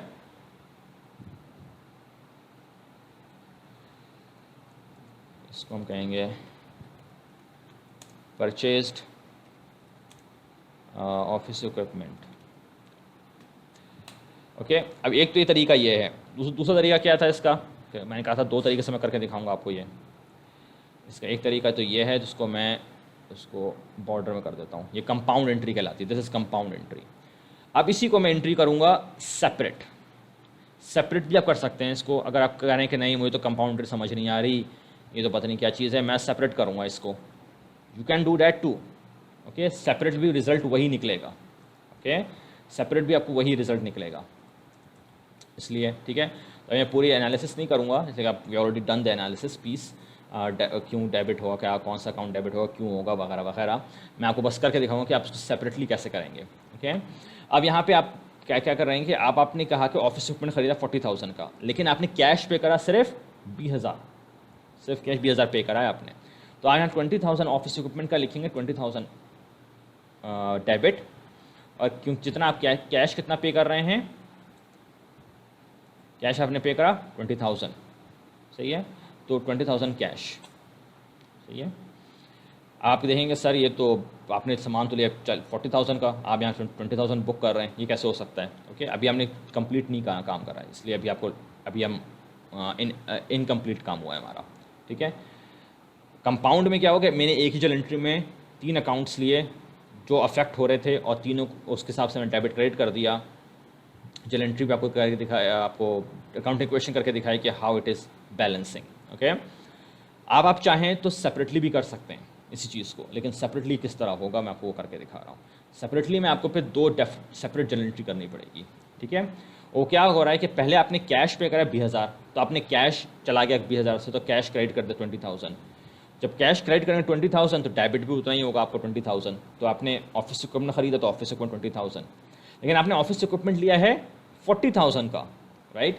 तो ऑफिस अभी आप इनकम्प्लीट काम हुआ है, तो ऑफिस इक्विपमेंट अभी भी आपका अभी रह गया है 20,000 बच गया है, सही है। तो ऑफिस इक्विपमेंट 20,000 पे करा आपने कैश से, तो उसकी जल एंट्री आपने बुक कर दी। लेकिन बकिया ऑफिस इक्विपमेंट जो है, बकिया अमाउंट जो रह गई है 20,000, वो आपने उधार पे रखा हुआ है उसको, ठीक है। तो जो अकाउंट्स पेएबल है वो आ जाएगा यहाँ पर, ठीक है। अकाउंट्स पेएबल जो है उसमें 20,000 क्रेडिट हो रहा है, उधार पे आप खरीद रहे हैं 20,000 का सामान, और ऑफिस इक्विपमेंट जो है वो 20,000 आप उसका डेबिट कर देंगे। आप देखें तो आपने सेपरेटली 2 अकाउंट करके जल एंट्री करी है, सही है। एंड रिजल्ट सेम है अभी भी है। ऑफिस इक्विपमेंट टोटल कितना बैलेंस है, ऊपर हमने कंपाउंड एंट्री में एक साथ लिख दिया 40,000, ओके। लेकिन सेपरेट एंट्री करी तो ऑफिस इक्विपमेंट 2 दफ़ा हमने बुक करा है, तो पहले 20,000 बुक करा, फिर उसमें और 20,000 बुक कर दिया, 20 + 20 40 बुक कर दिया। तो ऑफिस इक्विपमेंट कंपाउंड एंट्री में 40 डेबिट है, सेपरेटली भी 40 डेबिट है, ठीक है। फिर कैश मैंने क्रेडिट करा 20,000 debit, sorry credit, cash credit 20,000, ऊपर भी हमारा कैश क्रेडिट 20,000 है। और फिर मैंने अकाउंट्स पेएबल क्रेडिट करा 20,000, ऊपर भी मेरा अकाउंट्स पेएबल 20,000 क्रेडिट है। तो एंड रिजल्ट देखें सेम है, चाहे कंपाउंड एंट्री करें चाहे सेपरेट एंट्री करें, and result is still same, सही है। बस में ये होगा कि आपको ये बार बार एंट्री करनी पड़ेगी। जहाँ मैंने 4 लाइनों में एंट्री कर ली कंपाउंड में, वहाँ मुझे ज़्यादा टाइम लगेगा, बार बार मुझे उसकी डेट और डेबिट क्रेडिट के लिए ऑफिस को मुझे बार बार लिखना पड़ा।